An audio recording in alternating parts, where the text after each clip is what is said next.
Yo, it's me, your crotch. I'm worried. Not about your web history. I'm feeling all funky down here. Next time we shower, use medicated Fungi Cure Wash. It kills jock itch and keeps me feeling shiny. Get Fungi Cure Wash at Walmart and Rite Aid. Who will be the first-round surprise in tonight's live draft? Will former overall Pros vs. Joes champ Jake Seeley be able to reclaim his crown? And can the Joes keep the title on their side as we begin our pick-by-pick coverage? Follow along with the live draft board tonight and listen to our live analysis as we call the action from the 2017 FFPC Pros vs. Joes Fat Stacks Division Number 1 to see who will win a 2018 FFPC main event team. We've got a great show for you. Dave Gerzak is here. I'm Eric Balkman. Stick around. Your high-stakes fantasy football hour starts now.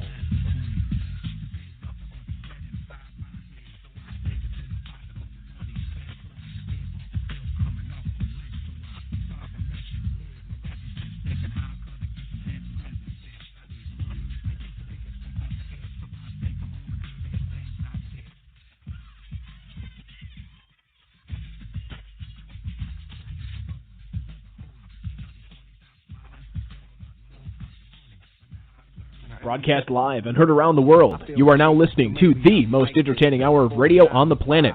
It's the High Stakes Fantasy Football Hour presented by MyFFPC.com with your hosts Eric Balkman and Dave Gerzak. The High Stakes Fantasy Football Hour is your home for football analysis from the best fantasy players in the world. And now, because no one else was available, here are Eric Balkman and Dave Gerzak. I don't like to dream about getting paid, so I dig into the books of the rhymes that I made. Hey, thanks a lot, Rob. Greetings and salutations, all of you Balkaholics and Gerzakinetics. Welcome to this latest and special episode of the High Stakes Fantasy Football Hour presented by MyFFPC.com.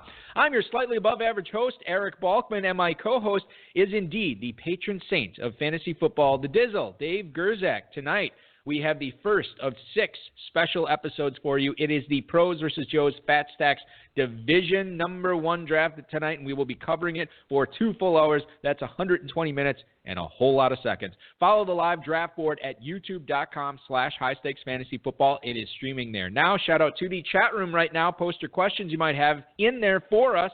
You can connect with us on Twitter at HSFF Hour, at Eric Balkman, at David Gerzak. You can also post on our Facebook page, Facebook.com/HSFF Hour. If you want to give us a call, do so at 347-426-3682. That's 347-GAME-OBA. You can also email the show at the inbox at highstakesfantasyfootball@gmail.com if you have any questions for us. Now is the time to send them. We'll try to get to all the chat room questions, tweets, and emails tonight. This, of course, provided to us by our producer, mutual friend Rob, and our audio engineer, Bryce. As a reminder, tomorrow is the deadline day for the FFPC early draft slot announcement. When you pay for your main event team in full, you'll get your draft slot after next weekend, more than a month ahead of time before you'll be drafting. Remember, if you've already have a team, $250 off each additional team you add on. Square those balances away. Sign up for other drafts at myffpc.com. Dave, we are here. Pros vs. Joes 2017. Are you ready for a marathon of 12 hours of essentially commercial-free radio as far as we're concerned over the next 2 weeks? I'm pretty excited, actually. This is how it usually starts. Yeah. We're very excited to start. By the sixth time we have to do this, we're not so excited. Nobody's listening anymore. They've all, look, we know how this goes. The all right? same guy I liked in the first draft, I like in the 6th draft. Oh, David Johnson's going in the first round? Interesting. You run out of stuff to say. Yeah, you do. But we find a way. I'm excited to have you for all 6 drafts this year. Remember, last year I only got you for the last 3, but this will be exciting. I'm happy. My wife hasn't booked us on any weird Door County vacations, right. Disney trips, girls' nights out, none of that stuff. I actually am able to do this. I'm actually happy about that. Well, I'm happy for you. And with that joy, I will read the lineup for tonight of who all the drafters are as we're flying through the first round here. Jeff Ratcliffe, a pro from Pro Football Focus, leading off tonight from the 1 spot. Of course, Chris Holland and Alex Blake, they have been on this show many a times. Actually, Alex Blake co-hosted one of these broadcasts last year with me, so it'll be interesting to see what he does. He and Chris Holland are drafting 2nd. Nelson Sousa from ScoutPro.com is the pro at number 3. Chris Lutz drafting from the cleanup spot, number 4 tonight. ExtraPointPress.com's Sam Hendricks drafting 5th tonight. Shelby Stewart right behind him. A former overall champ of this competition, I believe in 2015 he won it all. That was Jake Seeley from the Fantasy Sports Network. Nice. Wayne Achterberg, FFPC Joe, drafting 8th. Corey Parson, a former co-host of this program for Fantasy Sports Network, he is drafting 9th. Richard Green, FFPC Joe, is drafting 10th. The final pro tonight, Mike Visconti from FantasySportsCentral.com, and Leon Hughes is the final Joe tonight, drafting at the 12th spot. We already have. Here's the thing: people can't see this at home. Maybe we should stream this on Facebook Live. I have a tendency to violate your personal space in the studio here. It's a little bit annoying. I know, and I feel bad for it. Sometimes I take over the microphone. You're trying to alpha the mic. I don't want to do that. Let's alpha this. You're the play-by-play guy. Yeah, you're the color guy. Yeah, you know who the color guy is usually? The guy who can't speak properly in right. 30 to 50 second increments. Right. Well, that's your job. Yeah, I know. I can put a blurb together. That's about all I can say. Yeah, that's fine. Listen. That's all you need to do. Fine. So just keep your hand on the other side of the thing. The Dizzle blurb. Okay, so let's get some analysis here on this first round, Dave. A shocker at number 1. You normally see in FFPC drafts the same, well, not even FFPC, but drafts everywhere. I would venture to say the majority of the time, a heavy majority of the time, you see David Johnson going number 1. Not tonight. Jeff Ratcliffe from Pro Football Focus selects Le'Veon Bell, the running back for the Steelers. This is surprising. Is this a guy, go ahead. Henry Muto says he was, 90%? 90%. There you go. But, by the way, happy birthday to Henry Muto, another big high-stakes fantasy football player, celebrating his birthday tonight, watching Pros versus Joes, and then gearing up for Game of Thrones later. So it's you don't need to give HBO any more free advertising. Well, listen, they put out some pretty good stuff. This is the show you actually watch, though, right? This isn't one of those ones where you look at Wikipedia to see what they. Why do we always get into this? We don't need to get into it. The new listeners want to know that this is one that's bulky approved. You actually watch it. There's many shows that are bulky approved that bulky just doesn't have time to watch. But yes, I do watch Game of Thrones, and that's awesome. Fantasy research. If you had a number 1 overall pick, how much would you be considering Le'Veon Bell over David Johnson? I like David Johnson. I like him a lot. It's what everybody else likes as well, but there's nothing wrong with the wisdom of the crowd sometimes. So there's not. You don't give much thought to Le'Veon Bell here. I like David Johnson. He's just in his prime. He's still on the uptick, I think. Right. He had so many more fantasy points last year, and actually, this recent news says he's in a little bit better shape. He's lost a little bit of weight. Are you at all concerned with Le'Veon Bell holding out? I'm not at this point. Not really, but again, That's just another thing. It's not like he's this superlatively happy player, right? He's not. Everything's not hunky dory with Le'Veon Bell. Okay. He's got the marijuana for a while. He's got things. He's not perfect. Doesn't it? David Johnson is. David Johnson's close to flawless, really. Right. What Le'Veon Bell's skin has these ugly warts on it in various parts of his body. David Johnson has smooth, silky skin that's pure and ready to be going at the 101. Running back candidate. Right. He is got a little bit of the warts. Yes. Well, Kimura, Chris Holland, and Alex Blake do take David Johnson at the 2. I actually recorded a podcast, which you can hear on rotoviz.com/podcast this coming Thursday. Nelson Sousa, Shane Gray, Zach Giraz will all be on that. And Nelson, we actually recorded right before the show to bring him behind the curtain a little bit here. And we talked about what he would be doing at the 103 tonight. Nelson Sousa, of course, the defending co-champion of the 2016 FFPC main event, a $250,000 grand prize was sent his way. He said he would be considering Ezekiel Elliott there with the possible looming suspension. He's actually drafting a Football Guys draft while he's doing the Pros versus Joes tonight, and he's getting help from his son. So his son is helping him with both drafts. Nice. The groupthink on that came up with Elliott at the 103. Now, knowing what we know about Elliott, Dave, at this point, you're drafting tonight. You have the 3rd pick. Is Elliott your guy? So the rumor is that he's going to be suspended like 2 games, right? That's the rumor. However, and I was talking with Kurt Kikas, another great high-stakes player the other day. He brought up an article that was posted on footballguys.com, and forgive me, I can't remember who wrote it. But actually, he could be facing as much as a 6-game suspension, and God only knows what the NFL is capable of what they're going to levy as far as his punishment. It could be 6 games. It's a domestic abuse thing, right? They crack down hard on these guys for this stuff. Yeah, and rightfully so, right? You know what I mean? Like, so what? He's not. He seems like a person who just does not treat people the way they should be treated. Well, I'm going to try and be kind of nice. Okay. I'm not going to speak to any of that. All I can speak to is what I would be doing at the 103, and I don't think I'd be able to take Elliott at the 103 I'll take right Antonio now. Brown. I have no problem. I would too. That's the way I would lean, and that's what Chris Lutz did in the 4 spot after Elliott went to Nelson Susie. He takes Antonio Brown. This is the first of 3 straight receivers. Julio Jones goes to Sam Hendricks at the 5, and then Odell Beckham is the 6th overall pick by Shelby Stewart. We see a guy running back who's been creeping up higher and higher in drafts, Dave. LaShawn McCoy goes to Jake Seeley at the 107. Jake Seeley, by the way, in this format before, the year he won it, basically whiffed on his first 2 picks. Really? Yeah, and still won it, and it wasn't close. I believe he won this event kind of going away. So he's the type of, maybe it wasn't his first 2, but it was like 2nd and 3rd round or 3rd and 4th round, something like that. So he's no stranger to taking a running back in the middle of the first round. He takes LaShawn McCoy there, a solid pick for sure. And then Mike Evans goes to, right after LaShawn McCoy, to Wayne Achterberg, FFPC Joe. A.J. Green and Jordy Nelson are the receivers right after that. Corey Parson taking A.J. Green, and Richard Green taking Jordy Nelson. Mike Visconti takes Melvin Gordon at the 111, Dave. I saw in a Football Guys draft today, Melvin Gordon, 103 pick. Really? Yes. Wow, that's bright and early. Again, I don't want to seem like a douche, but this is a pretty big, Are you significant, yeah, we can say that, significant high-stakes player that took him at the 103, too. Nice. So just putting that out there. That was interesting. Highest I've seen Gordon go in any draft. And then Devontae Freeman rounding out round 1 here. So that is how the first round shakes out.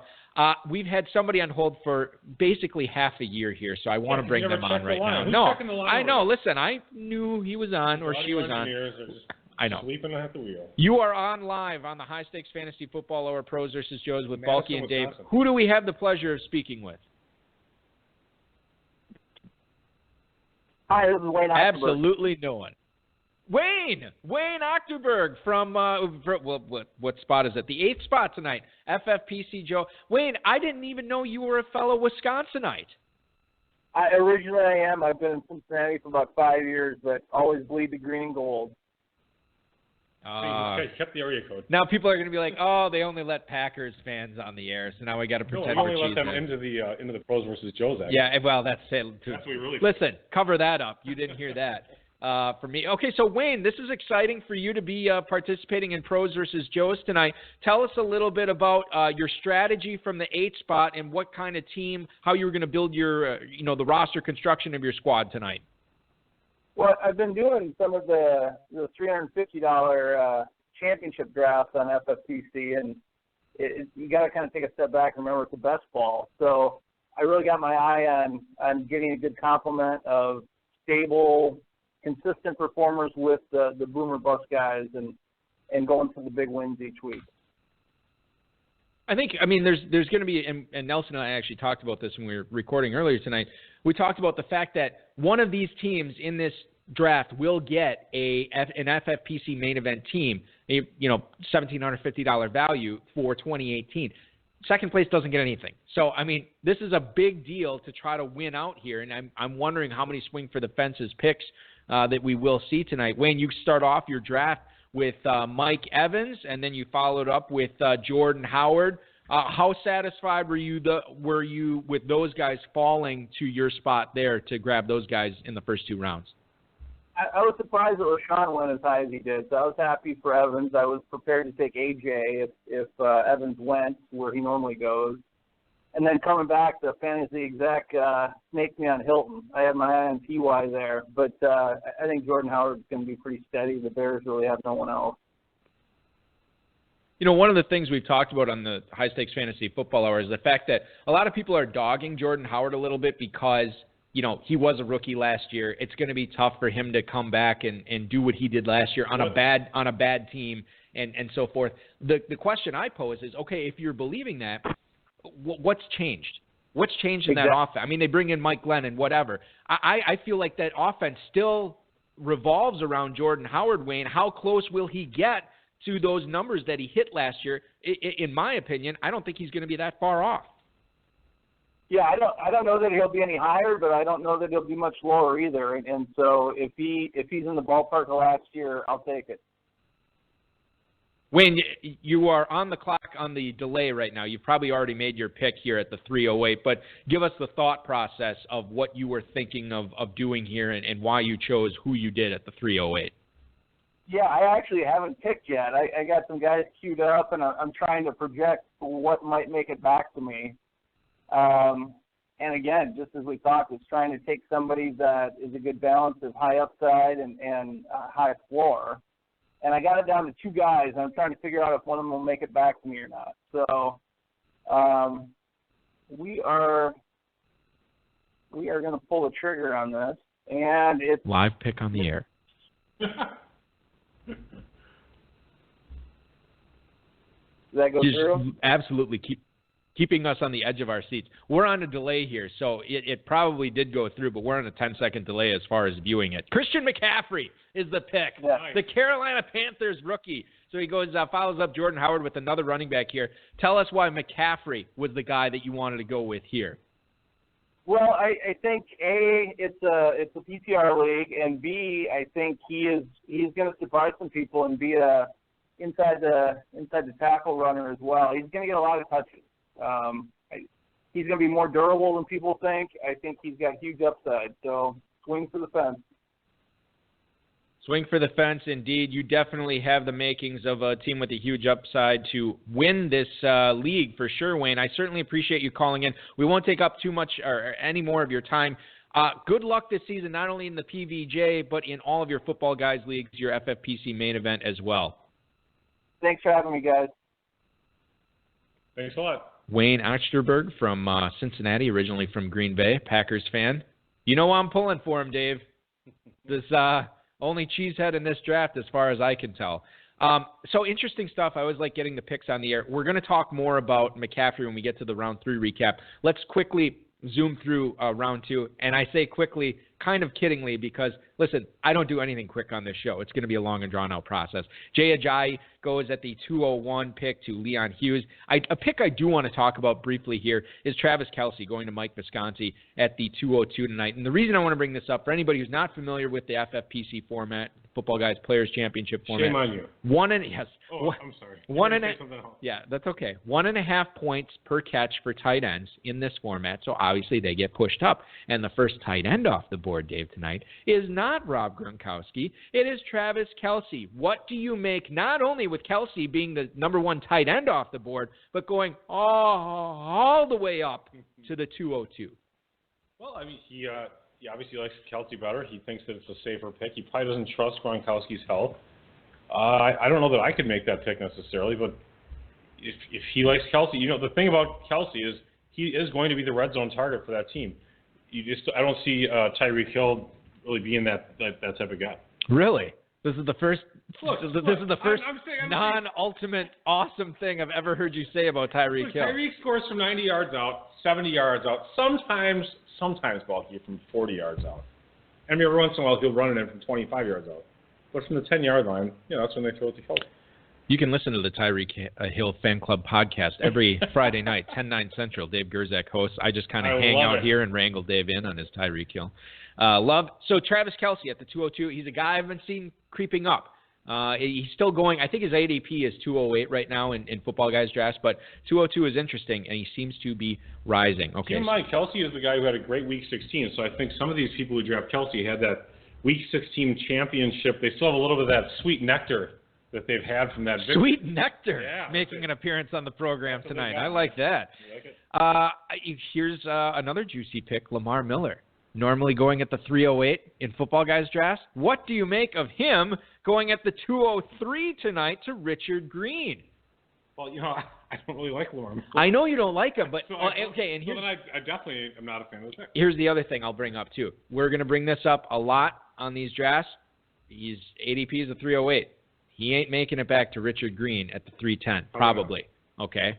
So you take him here, you get a running back to pair with Jordy Nelson. That's an interesting pick right there. I know you're not a fan of Miller. I am not a huge fan of him. There's a great article, I think it was on RotoViz this past week, that detailed why you should be buying Miller, and I advise everybody to check that out, especially the RotoViz podcast. Great stuff there. High stakes lowdown. Anyway, go ahead. You were going to say something. Jonathan Foreman hasn't really done much to distinguish himself this offseason. If anything, he's made himself look worse, and he solidified Miller's job. I just don't think Miller's all that great of a talent. He never has had that high of a yard per carry average. I don't see it getting much better this year. He's really never been a fantastic RB1 type player. He never has, no. Ever. Now a lot of people will tell you that the reason for that is not because of Lamar Miller's skill set and his talent. It's because he was not used properly by the coaching staffs. Now, what we saw a lot of disgruntled players' agents would say that. I feel like The Rock, who's on Ballers, would be saying that. Has Lamar Miller been on Ballers yet? No, they only have good players. Touche. So Lamar Miller is a guy that was paid buku bucks by Houston. Still didn't perform like up to that level. Now I think he still was an RB1 last year, but that wasn't a huge bar to jump over. He averaged 3.8 to 4 yards a carry. It was just something pretty pedestrian. Corey Parson. It wasn't god awful. It just wasn't fantastic. Exactly. Yes. Corey Parson has the pick after that at the 204. He takes T.Y. Hilton. We already talked to Wayne Otterberg with his Jordan Howard pick at the 205. Michael Thomas comes off the board to Jake Seeley at the 206. Then Gronk goes at the 207 to Shelby Stewart.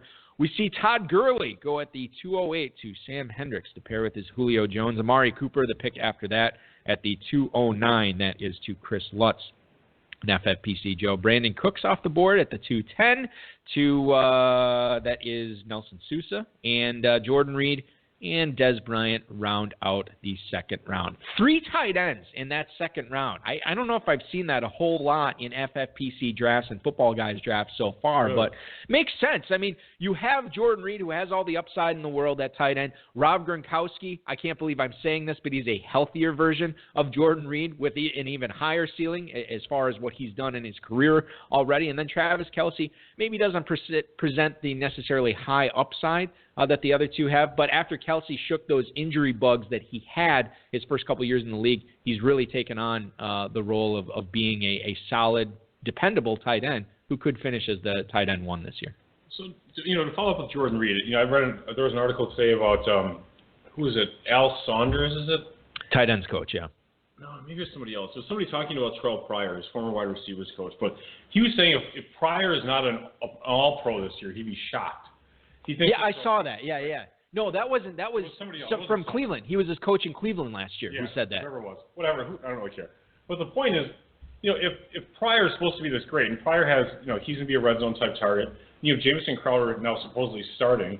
Is Reed going to command as many targets as he used to? I question that, because if Pryor's going to get so many targets, how many is Reed going to get? Crowder's going to get his. And you still have Josh Doxson, too, out there trying to run around and maybe make a catch or two if he's healthy. Yeah, maybe this is, we talk about the Chargers passing attack. Maybe we should be treating the Redskins passing attack just like the Chargers.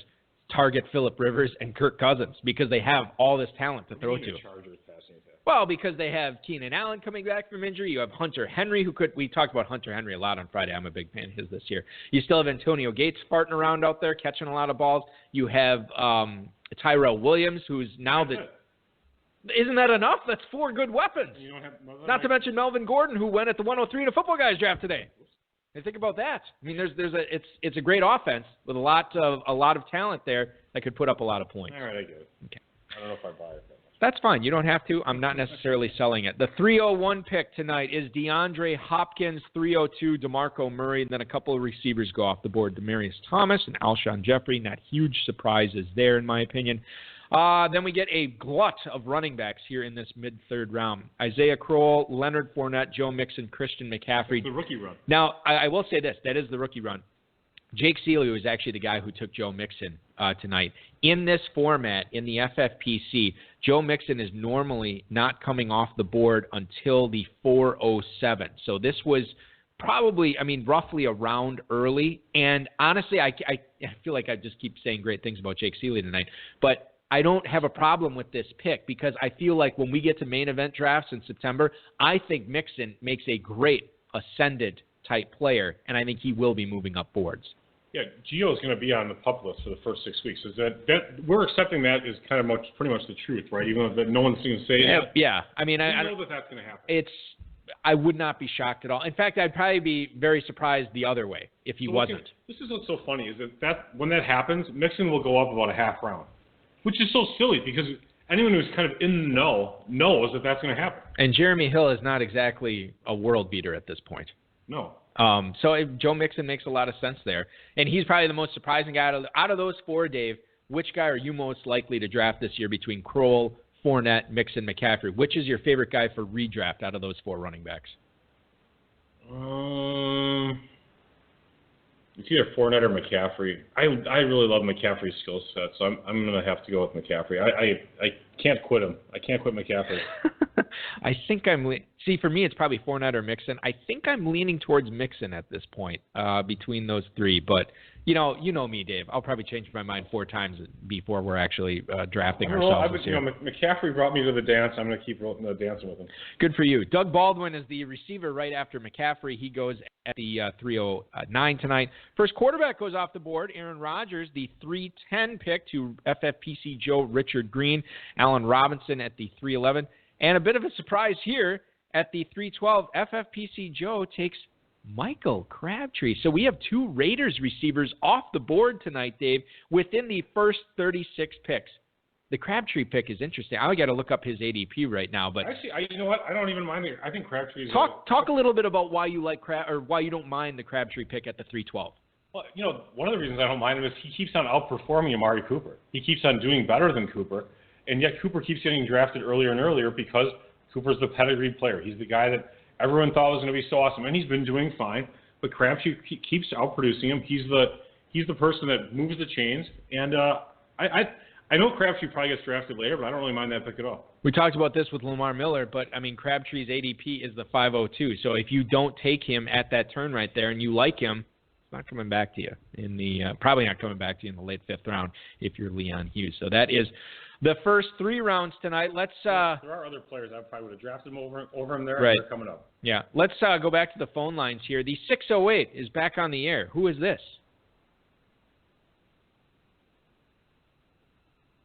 I think Wayne butt dialed us. Yeah, he might have. That's entirely possible. So Wayne Oxerberg, congratulations. You're on the air twice tonight. So that is very cool that we're actually falling behind here as far as how the picks are going. Am I good here, audio-wise? Yeah, you're okay. Okay, but you were not?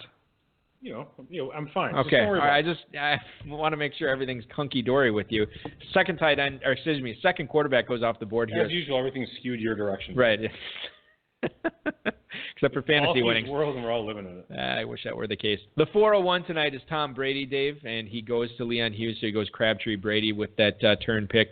Do you have Tom Brady, we don't talk about anybody who listens to the High Stakes Fantasy Football Hour knows we don't talk about quarterbacks a whole lot on the show. But I think Brady is an interesting guy here, too, because he is getting so old in normal NFL years, but it doesn't seem like he's aging at all. A lot of weapons for him to work with in New England. He's still very handsome, yes. His ADP is the 405 if you want him. That's not a bad spot to grab him there. Do you like him or Rodgers better this year?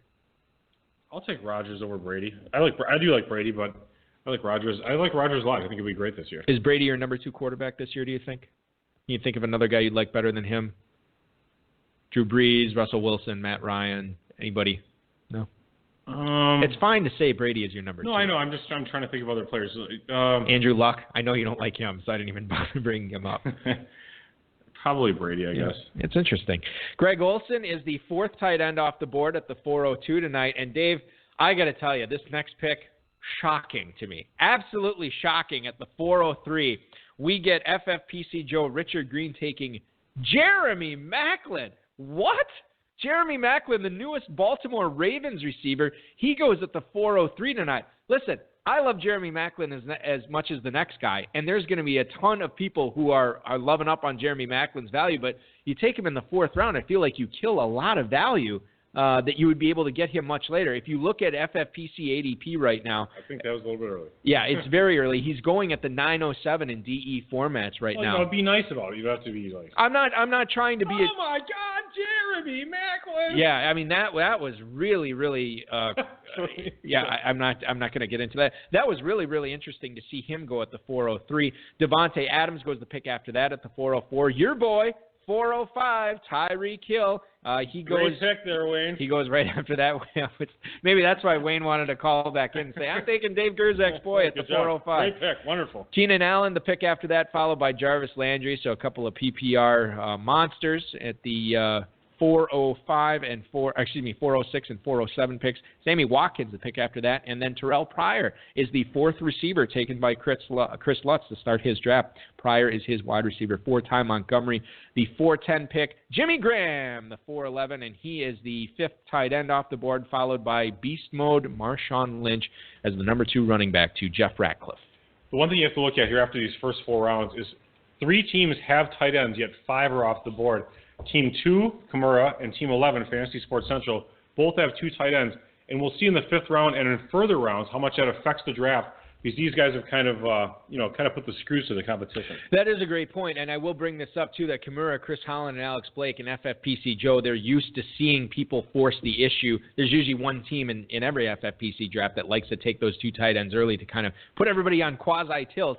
But then you see Mike Visconti, a pro, doing the same thing at the 11 spot tonight. Mike Visconti, who has drafted in this competition before, knows how your bread is buttered in this league. So it will be interesting to see how the tight ends fall. It won't be as interesting as our next phone call here, and I think I know who this is. Caller, go ahead. You're on the air with Balky and Dave on the High Stakes Fantasy Football Hour. Hi, Eric. Hi, Dave. Sam Hendricks joining us tonight. Very excited. I shouldn't even say tonight. Sam, I ask you this every year. What time is it for you right now? It's like 1:30 in the morning in England. Can you even? And I'm on the clock. And I'm on the clock, so. All right. Oh my God. Okay. I didn't even. Proper British voice. I didn't even realize that. So he understands. Yes. Right. All right, Sam Hendricks, you're on the board here. You're on the clock. What are you thinking of doing here with this pick right now? Cheerio, jolly good. I was actually looking at Luck. Right, based on ADP, but Dave scared me off when he said he didn't like him. No, take him. So I'm probably going to take him. No, it's not bad. I know it's good. It's really good, but I think I'm going to go tight end and double up on the tight ends. Eifert's still out there, so I'll probably end up going. It's between those 2. So up to you, buddy. What do you think? Yeah, this is going to be compelling. I don't think Luck is a bad pick here, even though I'm not fond of his beard. 6 rounds, Sam. I mean, come on. Go for it. Herzak can't rip on you. I like Luck at that spot. I know, I do like him there, but I also like Eifert there too. It's up to you. If you think his lower body injury is going to heal up, whatever it is of the week. I know. I went double tight end. It's just there's a lot of value in this draft, so. So Sam Hendricks from ExtraPointPress.com avoids the upper body injury of Andrew Luck to take the lower body injury of Tyler Eifert. And now Sam can actually be that guy in your local. That guy in your league that can name his team. It hurts when Eifert. Oh, so yeah, you know what I mean. Yep. So listen, Sam, we all know what you were up to here. You played us off like, I might take Luck. No, really, I just wanted to name my team that. So we talked about this just recently about these teams doubling up on tight end. You're another one that doubles up on tight end, Sam. How much of that was best player available? How much of that was trying to force the issue and put these other teams who don't have tight ends in a bit of a panic mode? It was all about best player available there. I really was looking at Luck. I planned on going Luck there, and when I had the chance to jump on him, I had to go with 2 tight ends. You can't pass up the value there. I'm looking at your team, Sam, and I'm seeing a lot of players here that actually this is pretty good value in the 6th round. Yeah, totally. I'm seeing a lot of players here that you will have seen a lot of people, a lot of analysts speak ill of this year. They've been disappointed by some of these players last year, but they've also had massive upside. Julio Jones, huge upside. He's the second receiver off the board tonight to you. Todd Gurley, massive rookie season, struggled last year. Maybe he bounces back this year. Isaiah Crowell, everybody and their mother's talking about what a breakout candidate he could be this year. Sammy Watkins in a contract year, apparently almost fully healthy right now. Another guy who could be in for a massive 2017 campaign. And then you go tight end with Ertz and Eifert there. So what do you think of your team so far? How satisfied are you with it through 6 rounds? I love every bit of this team. Dude, you got to go big or go home. I mean, like you guys talked about earlier, you got to come in first. Second doesn't count in this thing. You want the big prize. And by the way, thank you very much for that wonderful prize for whoever comes in first place gets a main event entry into 2018 FFPC. That's huge. Thank you for doing this. But you got to play to win. You can't play to come in second or third or fourth. So you've got to swing for the fences when you're playing this. So you got to take some risks. And for anybody who's questioning this strategy, remember, Sam Hendricks has won his division in the Pros vs. Joes both in 2012 and 2015. So he's already cashed in on this main event prize before. Wow. He knows what he's talking about, unlike me and Dave. Dave, did you have a question that you wanted to ask Sam? Well, okay, here's a personal question. How long have you been living in England now? And, tell us a little bit about that and what it's like living over there. Oh, it's great. I've been here 10 years, off and on. And it really is good. It's a little bit of America because I'm at a U.S. Air Force base. I don't live on the base, but I work on the Air Force base, so I got a little bit of America going on. And they speak English, so if you're going to live in a foreign country, England's probably the best foreign country to live in. Beautiful place, lots of good beer. I'm on the clock, guys. Guess who I'm going to get in the 7th round? All right. Look at this. Look at who we got. It fell in. These guys aren't listening. Listen. Crazy. Look at that. That took like 4 seconds. It may hurt when I furt. Oh, goodness. But he has good luck on his side. Hey, that's terrible. Hey, I'm going to let you go. Before I go, thanks for doing starting the Dynasty leagues up. I've been playing a bazillion of those things this year, and it's addictive. I really like the Dynasty setup you guys set up at FFPC, Dave.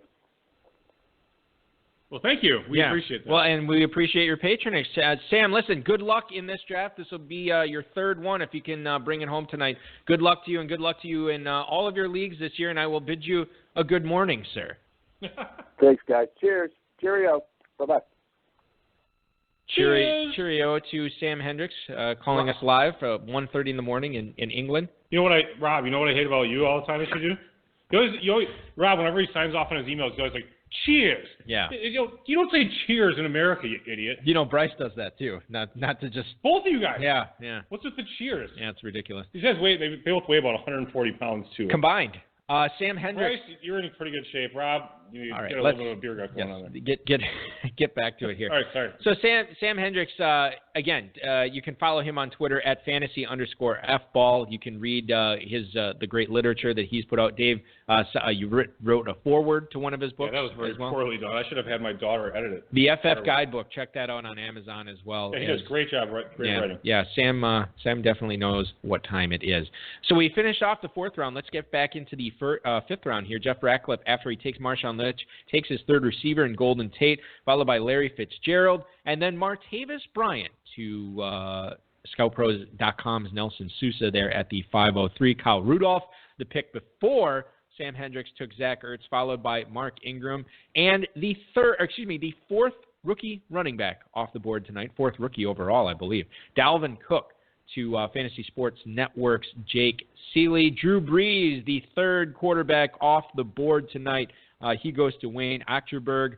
And then Tevin Coleman, a guy who's been creeping up. And I'll bring Tevin Coleman up here as Corey Parson was the guy who selected him tonight. We talked about on the latest High Stakes Fantasy Football Hour. I know you weren't there. You had bigger things to do. But Jeff Howell, who's actually going to be drafting in this competition on July 30th, we had him on. And then Farrell Elliott, your friend and mine, runs the Kentucky Fantasy Football State Championship. That was the best. Talked about Tevin Coleman on the show a little bit. And we had an emailer that asked, is this like Ben Tate, Larry Johnson, Derrick Henry level where you're essentially drafting a handcuff higher and higher? And Farrell said, no, you're not drafting Tevin Coleman as a handcuff. Tevin Coleman is his own man, okay? Tevin Coleman is his own running back. He is his own pick. That's a pretty funny statement. In and of itself. I'm paraphrasing. Sounded better from you. Yeah, no, believe me, it sounded better from Farrell. So he made the case that, listen, Tevin Coleman is going to have value whether Freeman gets hurt or, sucks or whatever. Regardless of what Freeman does, Coleman, even if Freeman stays healthy, Coleman is going to have a successful season. Are you buying in to Tevin Coleman at that spot right there at the 507 or 509? Not as much as you guys are or as Farrell is necessarily. I like some of the other running backs that actually I like his next 2 picks better than the Coleman pick. But if he likes them there, that's fine. I don't necessarily agree with it. I love the Dalvin Cook pick. Actually, I feel like, I know I hate to take away from what you were just saying, but 2-round discount off of Fournette, Mixon, and McCaffrey, 23, 24, and 25 picks later. Dalvin Cook, that seems like a good deal to me. Dalvin Cook's normal FFPC ADP is at the 507, so to snag him where Jake Seeley did, right at the 507, he makes a lot of sense at that spot. So I I was gonna really because I really didn't think he swung for the fences Yeah. and hit it right at the fence line. Yes. Warning track power.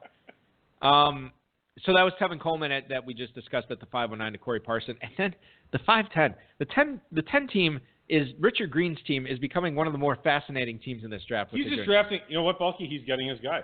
He is getting his guys. And Jared Cook apparently is one of his guys as he gets Jared Cook at the 5:10 tonight. Jared Cook, the new Oakland Raiders tight end, who is normally going off the board in FFPC drafts at the 13:07 in this format. Well, he's reaching a little bit. He reached quite a bit on that one. He obviously could have waited. But listen, far be it from me to scold the guy in this competition about not getting his guys, since that is what I advise everybody to do all the time. That was the 5:10 pick.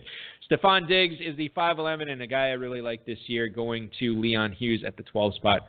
Hunter Henry. Your breakout tight end, Hunter Henry. I don't know if you can really qualify him as a breakout. I feel like he broke out last year. I mean, even with Antonio Gates getting all those red zone targets. I don't think. Hunter Henry, Dave, what did he do last year? had 16 red zone targets last year. That was third. Ooh. That was third. Ooh. Third among tight ends. Really? In pro football. You know who's number 2? Kelsey? Give you a hint. It was his real life teammate. Okay. Antonio Gates was number 2 with 18 red zone targets last year. Okay. In a time when they were trying to get him the touchdown record by tight ends. And I don't think they're going to be doing that this year since he only needs 1 to get it. He had 36 catches for 478 yards and 8 touchdowns. That is not a breakout. He had a fine. Okay. He had a fine. He had a That's fine fine. rookie campaign for a tight end. Then he's my breakout tight end That's candidate. very this good. year. It's a very, very solid, very good rookie tight end campaign, and I don't disagree with your like of him as a player. We talked about Hunter Henry as the guy who really bucked the rookie tight end, drought. Like, we don't really see rookie tight ends doing that much, and Hunter Henry. Still doing. Yeah, and that's, I think, the point you're making here tonight. But it just seemed like it was so great because rookie tight ends are so terribly bad. 8 touchdowns. Touchdowns definitely helps that out. So Hunter Henry, he was the pick at the 5:12. Let's get into the 6th round here. Julian Edelman. I almost called him Julian Edelman. Julian Edelman of Ballers fame. We saw him on Ballers earlier tonight. He was on Ballers, which you can catch on HBO. Or on your HBO Go app or HBO Now. We were pleased to see Amendola there getting a little FaceTime. He probably got his $50 or whatever. I made the case to you, and you kind of poo-pooed it when they showed a scene of Edelman and Amendola walking away from the camera. Amendola looked like he was about 50 the way he was walking. He was creaking around. Creaking is the better word. Not creeping, but creaking. He didn't look very healthy. They should sign that Jarrett guy. He's looked pretty good. Anyway, Carlos Hyde at the 6:02. He's a free agent, 6:02, yes, he is. Mike Visconti takes Carlos Hyde at the 6:02 as the number 2 running back. Latavius Murray, again, getting his guys is Richard Green with getting Latavius Murray at the 6:03. Bilal Powell after this. This is the point I wanted to make. I love you know what? I love this pick. Let me talk. I'm going to talk Corey about Parson. I'm going to talk about Corey Parsons' pick in a little bit because I want to talk about his next one as well as Bilal Powell. So I'll move on from that. That one too is so awesome. Dante Moncrief, Emmanuel Sanders, and Jamison Crowder all off the board in the 6th round as they go at the 6:05, 6:06, and 6:07. Tyler Eifert, we heard Sam Hendricks draft him on the air. Amir Abdullah goes to the team 4. That's Chris Lutz. He's an FFPC Joe, and then Eric Ebron's the number 1 tight end drafted by Nelson Sousa. I feel like I'm giving the whole interview away, but we actually talked about Eric Ebron, and I said, he's normally going at the 7:07 in drafts. Do you like him as a mid-7th round pick? And he was very effusive in liking Ebron this year. And what does he do? He takes him. Now, he had a chance to grab him at the 7:03. He decides, no, I'm going to lock him up now at the 6:10. Well, he didn't have a chance to grab him at the 7:03. Well, I mean, you know what? He could have waited to the 7:03. Well, he did see the Pro Football Focus guy, Jeff Ratcliffe didn't have a tight end going around that turn. Yeah. I thought he did a nice job. I thought Nelson did a nice job. He waited a little bit on tight end, but not too long. Right. He still got a quality option with upside. Yeah. Quality option with upside. There's nothing wrong with that. And actually, there's another player that made another similar pick. Yeah, I think Ebron was the 10th tight end off the board. Correct my math if I'm wrong on that, but it was right around 10. Spencer Ware and Eddie Lacy are the final picks of the 6th round here. Ware going to Chris Holland and Alex Blake, and Eddie Lacy going to Jeff Ratcliffe. Let's get into the 7th round and power right through here. Martellus Bennett is the first tight end drafted by Jeff Ratcliffe at the 7:01. Willie Snead to Chris Holland and Alex Blake. Team Kimura. He goes at the 7:02. Mike Gillislee to the franchise. Nelson Sousa at the 7:03. Adrian Peterson right after that, followed by Andrew Luck, which we heard on the air. Paul Perkins, Dave Gerzak's whipping boy. Never liked him. Even this year. Again, in the 7th round, Paul Perkins is a fine selection. Okay. He's the starting running back for a pretty good offense. Anybody who's listening to the show right now, I think Perkins is a no-talent running back who happens to currently be starting on a decent offense. There's nothing wrong with that. He's going to score some fantasy points. Anybody who's listening to the podcast right now just literally ripped out their earbuds, their headphones, like, I can't believe that Dave Gerzak actually said something positive about Paul Perkins. I can't help it if the Giants front office can't see what I see, and if they like Perkins, that's fine. He's going to be there for another year before they get their heads on right. And you know what? Maybe he'll have maybe he'll be fantastic. Who knows? Maybe he will. I've been wrong before. Once or twice. Paul Perkins. That's cheap. The other thing. It's super cheap. First of all, if you don't normally listen to our show, the High Stakes Fantasy Football Hour, normally 10/9 Central on Friday nights. We do it live. You can always catch the replay on the Fantasy Sports Radio Network Saturdays at 3 p.m. Eastern Time. Terrestrial radio stations all over North American syndication. iTunes, YouTube, Google Play, Stitcher Radio, TuneIn we're Radio. All over. We're in Hawaii, Alaska, Overcast. If you're over there, check us out. We're on that. We're in not just the continental United States, the other ones too. We're the Intercontinental Radio Show. Puerto Rico, we're there. Guam. Probably. Guam. I don't know about Guam. U.S. Armed Forces Radio, we're probably on. U.S. Virgin Islands for sure. The reason I bring this up is because you and I make these wagers, these I got 5 on it wagers. I'm a little salty about the Paul Perkins. And I was going to say, because we talked about Paul Perkins last year, and I said, listen, I think that there's something here. I think that they've found something. And you said, whatever, the Giants starting running back is whoever they're going to take in the NFL draft next year. I'm like, look at Perkins' stats. They kind of suck. They're not that good. He's not that big. He was drafted late, and then they didn't take a running back till Wayne Gallman in the 5th round this year. And it cost you $5 because you thought they'd be taking somebody in the 2nd or 3rd round. Well, we'll see about that. But Wayne Gallman is going to go in this format much later on. My apologies for saying a player's name who has been drafted yet. Paul Perkins, though, at the 7, what did I say he went at here? 707? 706. Something like that. Even Dave Gerzak, noted Perkins hater, on board with Paul Perkins at the 706. Yep, that's true. Delaney Walker and Jack Doyle are the tight ends that come off the board right after Perkins, followed by Danny Woodhead. Let's pause and talk about Corey Parson, what he did here. Now, you said you like Bilal Powell and Danny Woodhead, his 6th and 7th round picks, better than his 5th round pick, Tevin Coleman. Are you saying that you like those guys to actually finish better with better numbers than Coleman, or do you like the value of getting Powell and Woodhead, 2 noted pass-catching backs in the 6th and 7th round, better than you like Coleman in the 5th round? I actually like both those players better than I like Coleman. I think they're both going to score more fantasy points than Coleman. There's a lot of I mean, Woodhead and then Powell, I think both have potential to be top 15, top 16 backs. I feel like I'm going to get Woodhead and Powell in a lot of leagues this year. And maybe that changes with people pumping their values up, but it's just like, with the track record that these guys have had in their careers, with what their teammates and coaches are saying about them, with what the front office has done. Yeah, I mean, it just makes too much sense. And you're not sinking like a 2nd or 3rd round pick into these guys. Danny Woodhead in 2015, number 2 overall fantasy running back for PPR format. He is 32. He's super, super, super old. But I will say that the other running backs on the team either suck, are suspended and then will come back and suck. I don't think age makes a whole lot of difference with Danny Woodhead, the way that... There's no one else that has much talent on that team as far as running backs. But the way that he's been used in the NFL, yeah, I think that age is overrated with him. I mean, I guess it is a significant factor, but I think it is a little bit overplayed. Pierre Garçon to Richard Green right after that, and then Theo Riddick and Evan Ingram. A little bit of a surprising pick there by Leon Hughes with the final pick in the 7th round. He has 2 tight ends now as well. So through 7 rounds, Dave, we have 1, 2, 3, 4 teams with 2 tight ends.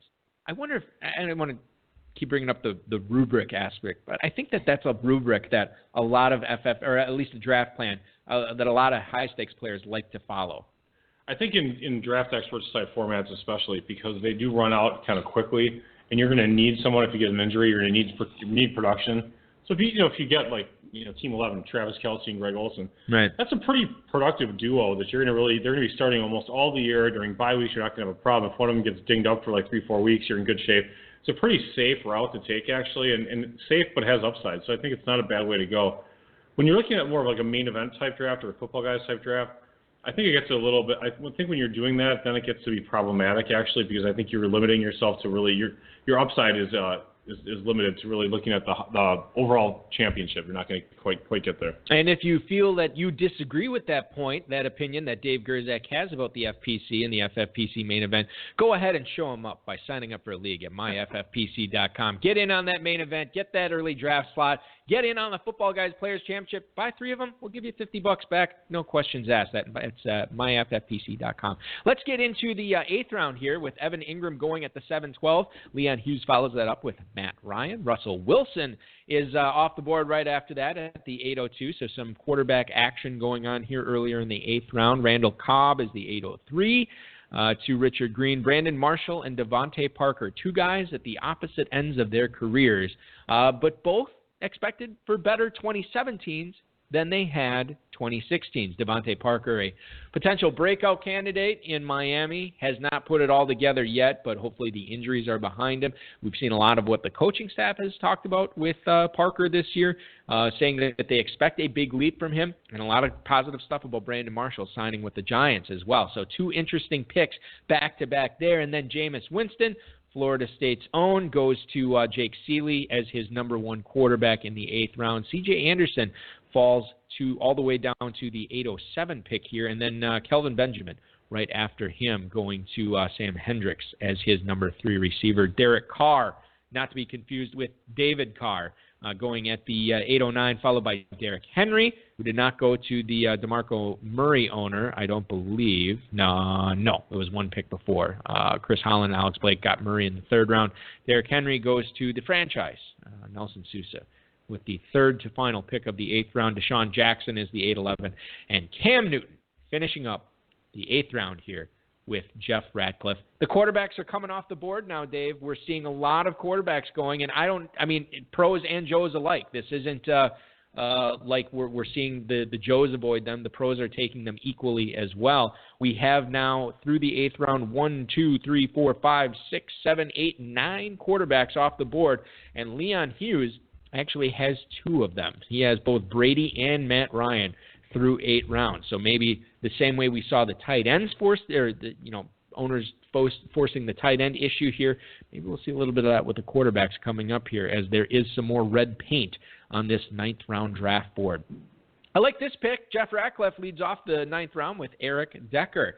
I haven't necessarily talked with you a whole lot about Eric Decker ever since he was signed by the Titans, but that landing spot, Delaney Walker there, Corey Davis there. They also drafted Taywan Taylor. What are your thoughts on Eric Decker in 2017, Dave? Assuming that he's healthy, he instantly becomes number 1 or number 2 option. Corey Davis is super talented, but he's still a rookie. I mean, let's be honest, he's a rookie. Delaney Walker, I think that's who's 1A or 1B right there. I think Decker, if he's healthy, could actually get quite a few targets. And with Mariota thrown to him, why not? Should do well. We can talk about Delaney Walker, too, because he actually went in the 7th round. There's some people, analysts and actually high-stakes players I talked to, that are actually a little bit concerned with Delaney Walker because, you've talked about this on the show a lot. Every year you don't like Walker. Every year he outperforms your expectations and really drives. Still not taking him. And yeah. So that's my point. This year, maybe this is the year that now they brought in Corey Davis, now that they brought in Eric Decker. They drafted Jonnu Smith. And drafted Jonnu Smith. Maybe this is the year that he does actually take a little bit of a step back. I mean, there's actually some writing on the wall, and you can make a better case for Walker not performing up to expectations this year better than you could have made that case last year. But he's pretty cheap. I mean, he's being discounted. Delaney Walker, where did he go here in this draft? 7th round, 707. That's a pretty good deal for Delaney Walker. Pretty good deal indeed. Let's go to the phone lines here. You are on the air with Eric Balkman and Dave Gerzak on the High Stakes Fantasy Football Hour. Who are we speaking with? It's a pretty daggone freaking good deal because it went to me, Jake Seeley. Oh, Jake Seeley. What a terrible pick. Yeah, all-in kid. Listen, Jake, you I don't know if you got the – well, you probably don't because you have the actual draft board in front of you. But the YouTube comments that we have going on with this draft right now, they're loving your draft. They like the Michael Thomas pick. I know you like the Michael Thomas pick as well. So your thoughts on where your draft stands here as we are now 10 rounds in. Yeah, I'm a huge fan of my draft so far. I love the value. I love the value of Delaney Walker. I love the fact that you look at where I got Joe Mixon and Dalvin Cook to where he fell in the 5th round. By the way, I do want to point this out. I've been listening to the entire show. You were correct. It was my first and second round pick. It was Monte Ball, Justin Forsett, the first 2 picks of that draft that I won in 2015. Whew. Wow, that's amazing. Look at how bad those picks turned out, and you just crushed it after that. Yeah, I mean, but this now, Jake, this speaks to the ability of these drafters. You really got to hit on those mid and late round picks. Even if you hit on your first couple round picks, the middle rounds are so important as well. Yeah, that's really where it comes key. We were talking about it on our show on the Fantasy Sports Network and talking about how you do best ball. And I don't want to give too much away, but you guys know this. It's really about utilizing your bench in the right way. And I think that the biggest mistake people make is they draft somewhat like they're drafting a seasonal team, just with more rounds and not realizing where you get the best benefit of a best ball. Because last year I finished second place to Tim McCullough, or my good old coworker over there. So wasn't as great as a year, but obviously, I mean, I'll do it. I'll pat myself on the back. Obviously, I know how to run these things. Yes, your track record speaks for itself in this format for sure, as listeners to our show and watchers of this draft definitely know. Keenan Allen, your 4th round pick. This is a guy that was going in the first round of a lot of high stakes drafts last year that or at least the first, second round turn. Is he being undervalued? Have we penalized him too much for letting him fall all the way to the 4th round? I think 4th round, yes. If he was going to be going in the 3rd round, I think that's a proper spot. I was surprised he was still there in the 4th because, look, even the first half, or I should say the first quarter of that game last year, he was on a terrific pace to be the best receiver of the week. We all know the numbers when he's healthy, and that's really what it is. When he's healthy, when he's on the field, he's a monster. It's just the biggest problem has been his ability to stay on the field. But I feel like a format like this, even if we're concerned about the addition, or I should say the emergence of Tyrell Williams, the addition of Mike Williams, who actually might not even be healthy to start the year, the emergence of Hunter Henry, and all the weapons they have, even if you want to throw all that on top of it, it'll be the best ball format and Keenan Allen's talent. I think I'll get more good weeks out of him than I'm not, where I'm kind of not too worried about the fact of a few weeks where he might go away just in case Philip Rivers throws it to the other players. Jake, you've done this draft for several years now. As we look at the 2017 board, how it's shaping up as we approach the halfway point of this draft, is there anything that stands out to you? Is there anything that you didn't necessarily see coming, or anything that's maybe surprised you as far as how this draft specifically has flowed?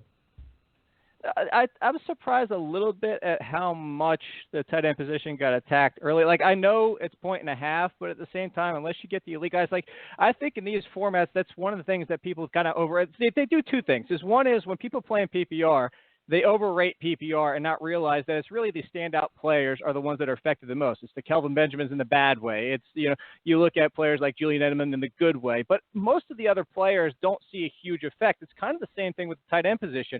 You have your Gronkowskis and Kelsey, obviously, but even Olsen, outside of that, I mean, the drop-off from somebody catching 60 passes at the tight end position versus 45 or 50, it's just not that big of a difference to where if you just build the depth at the position, unless you get the elite option, it's not as valuable. I'd rather chase the tight ends at this point, which I was really disappointed Eric Ebron went off the board before I got to him. But I was looking at that type of thing. It's like I'd rather just chase touchdowns if I don't get one of the elite 4. Well, we knew you were going to have a strong draft. You have not let us down, picking a lot of guys. Actually, what makes me feel great about this is you have Jake Seeley, Dave, who is infinitely smarter than I am when it comes to something like this. And Agreed. He actually likes a lot of the same guys I like this year. So we'll have to see if that holds up. But I'm feeling better about myself now. Good for you, Bob. So I love the mix and pick, Jake. I really like be a good thing. Well, listen, don't sell yourself short. He's up right now. Who's he taking? Yeah, well, you are on the clock right now. What are you thinking in round 11 here? Oh, well, I was thinking of taking my second quarterback, but golly, every single one of them went. Dak, Rivers, Manning, Tyrod, Andy Dalton. So now it's either reach for one or jump to another position. And looking at the other positions, I think there's enough wide receiver depth. So, good God, I guess I'm going to do it. I'm going to hope that good old Blake has a better season under Tom Coughlin's front office leadership there. Yeah, Bortles, baby. Blake Bottles. I love it. Listen, Jake, this was a treat talking with you tonight. I wish you best of luck in the remaining part of this draft. Who knows? Maybe you'll end up taking down this competition once again. You've certainly done very well here for yourself. We all follow you on Twitter at AllInKid. He is a senior writer for the Fantasy Sports Network, and Roto Experts. Jake Seeley, thanks so much for calling in, man. Good luck the rest of the way. Enjoy yourself. Yeah, I appreciate it as always, guys. You guys have a good one. Thank you so much, Jake Seeley. Jake's awesome. Always great to hear from former champs on the show, and he's one of them. He is. Did you guys talk about? I just stepped away for a minute. Did you talk about John Brown? Don't tell the listeners that you stepped away. That's right. I had technical difficulties. Yeah, your headphones weren't working. Right. What was your question? John Brown. Did you guys mention him at all? We didn't talk about that, and the only we talked about him. He muscled up. He's gained 12 pounds of muscle. Yes, and hopefully lost some weight with that cyst being removed from his spine too this offseason. That's got to help. That's true. We talked about this. Sickle cell is healed, ball. Yeah, well, I don't know about that, but we talked about this on the show on Friday with Farrell and Jeff Howell. And Jeff was not necessarily as excited about John Brown this year, but I think I'm a John Brown guy this year. I think him a lot. I think for him going as late as he is right now, he makes a lot of sense. If you think about what he did 2 years ago when he was healthy, I just think that's too much. I don't think he puts up those numbers again, but I definitely think he gives you better than what you're paying for at that spot. He's got that clear number 2 role. I mean, Fitz is getting up there in age. He's definitely the possession player. You have David Johnson catching a bunch of passes. And John Brown's not just a speed guy. He's just not a deep threat. What if he becomes more like a Steve Smith, where Steve Smith, that was what his role was. He was always the muscled up guy. Right. He was smaller. Yeah. But he was always strong. He's like 5'11", 189, 190. And if Brown gets to that level while retaining that 4.3 something speed, watch out. I don't want to put John Brown on the same level as Steve Smith, but of course, how could you? How could I? No one. Right. There's only one icon. But I think that there are traits of each of their games that can be compared. There's your upside. That's a possibility. We left off at the 901 pick with Eric Decker. Kirk Cousins, Marcus Mariota off the board after that. Kareem Hunt goes at the 904, followed by the timeless Frank Gore going to Sam Hendricks there. Ben Roethlisberger, the third quarterback selected in the 9th round, followed by John Brown, who we talked about. LeGarrette Blount is the third running back drafted by Wayne Ascherberg at the 908 tonight.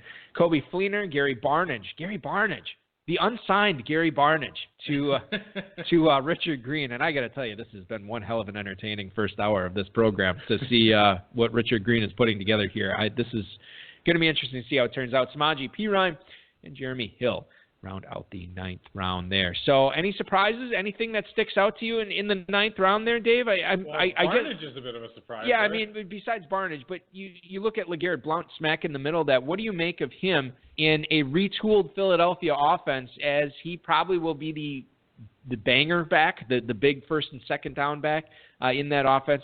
Should get a healthy amount of touchdowns. I don't know. I don't hold out for many catches, but starting running back, 9th round. Yeah, it's not bad. I mean, at that point, take a shot. I really have no problem whatsoever with it, especially when you waited that long to get your third running back. He's actually a pretty solid pick there. LeGarrette Blount's current teammate, Ryan Matthews, goes at the 10:01 to Leon Hughes, followed by Austin Hooper. And I got to tell you, I am the biggest Kobe Fleener guy out there right now. Well, ever, really. I'm a bigger Kobe Fleener fan than Miss Kobe Fleener's mom. But Austin Hooper I really like this year, and I would have taken him over both Barnidge and Fleener there. And I think I'm in the majority. And that's amazing. You're the former Fleener apologist. I agree with you about Hooper. Yeah. Actually, he's got a breakout opportunity. And then Doug Martin goes next. Yeah. And I mean, again, why is Doug Martin going that late? I mean, I think. Well, the 4-game suspension, I think, contributes to that. But I mean, this is a 16-week season, and you should have other running backs that can play for you. I think that's pretty cheap for Martin. I'm just checking to see how accurate your statement is on that with Doug Martin, and he is actually going in this format normally at the 7-12. So to get him in the 10th round, thank you. There you fantastic value. Almost good job, Team 10. Oh yes, Team 10 coming back. Yeah. Well, I mean, maybe not even coming back. People are judging. People are judging. There's your value pick. And maybe he's 3 steps ahead of all of us. You never know on these things. I got to tell you, a lot of times when I see drafts like this where I don't really I scratch my head, I'm also scratching my head in December when I'm seeing these teams dominate too. Yeah, so that's true. Tim McCullough, by the way, and I'm going to bring this up over and over again. Jake alluded to it. Tim McCullough was the first pro to ever win this thing, and he drafted one tight end in 28 rounds. Antonio Gates carried him to the championship. It worked out. Terrible job. Yeah. So Good team, though. yes. Anyway.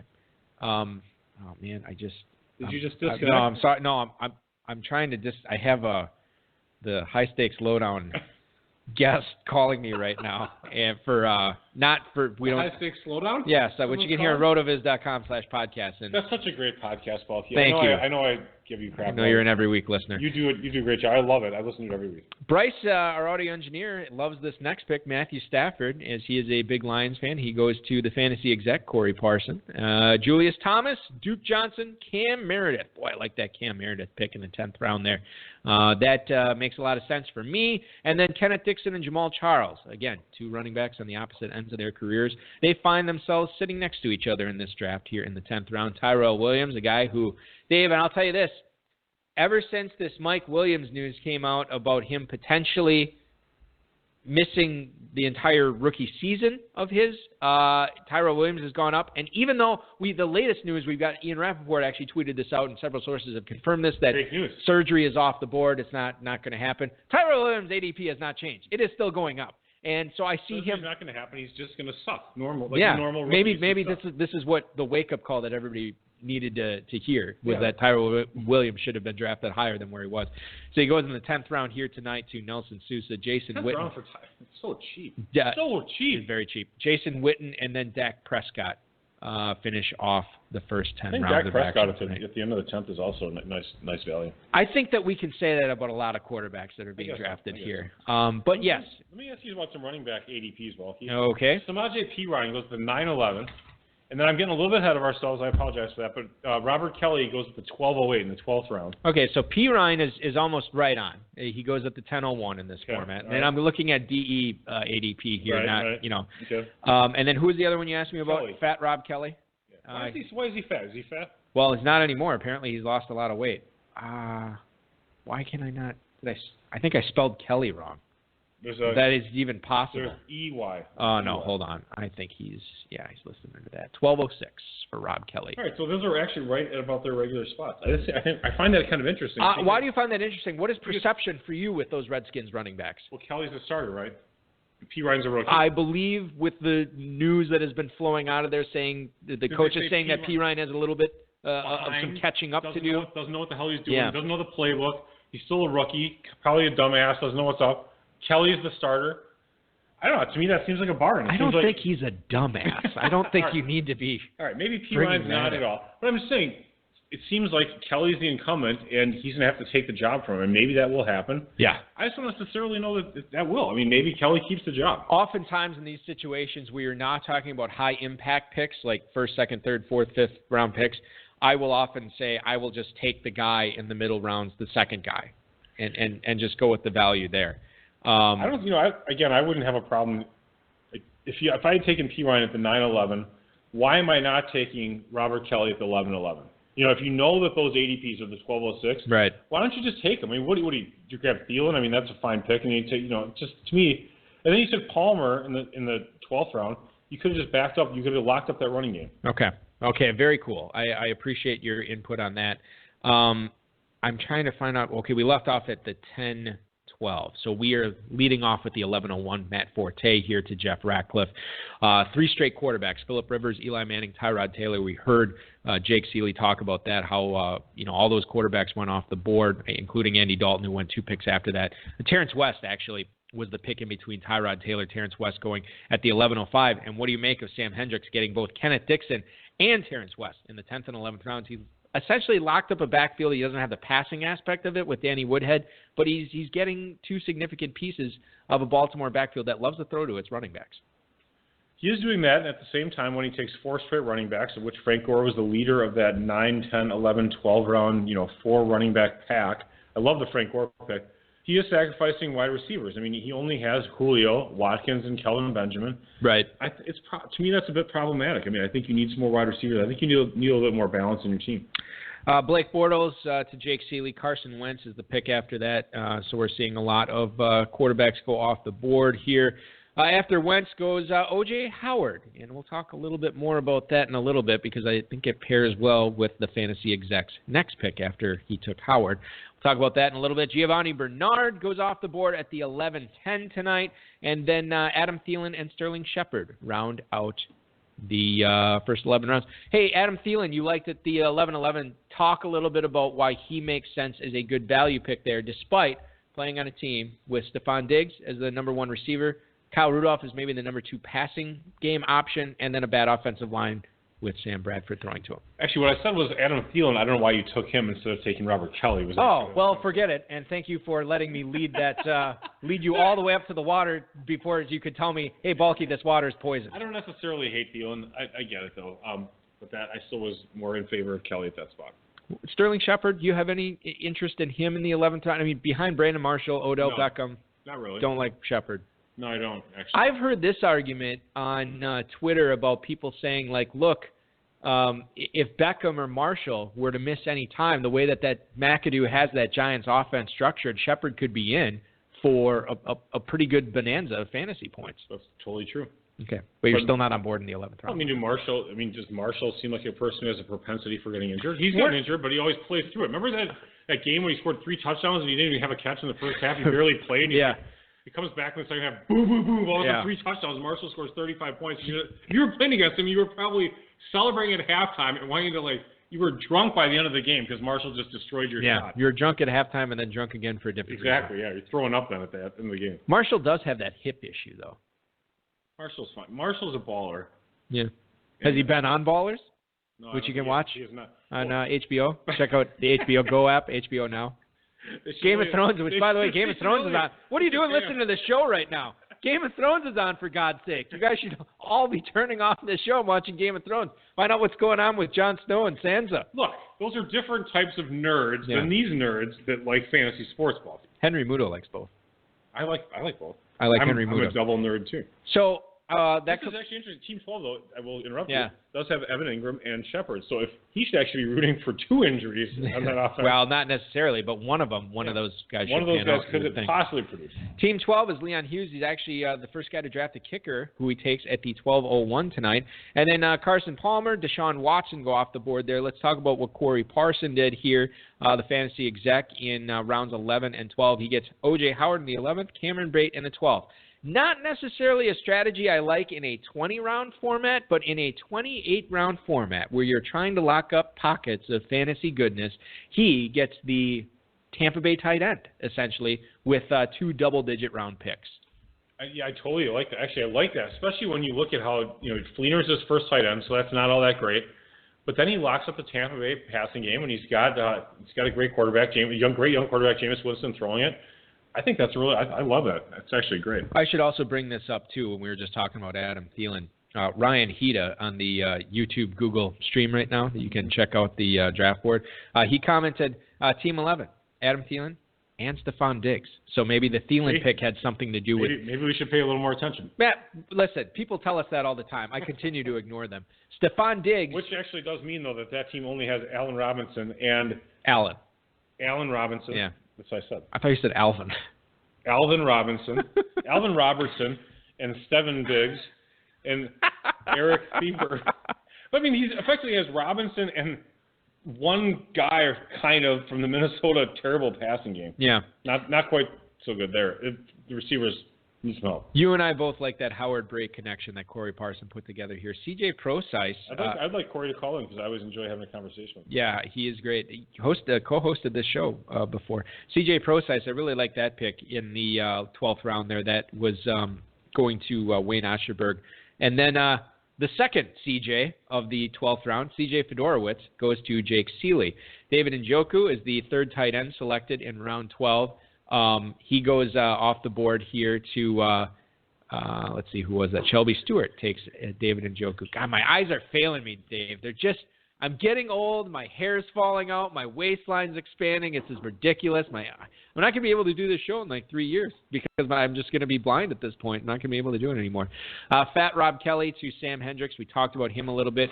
And then back-to-back Corey's here. Corey Davis and Corey Coleman. Davis going to Team 4. That's FFPC Joe Chris Lutz. And then Corey Coleman going to the franchise. The defending 2016 FFPC main event co-champion. That is Nelson Sousa, and he takes Corey Coleman there. James White is the pick by Chris Holland there. That's pretty good value there, actually. I was just talking about James White before the show.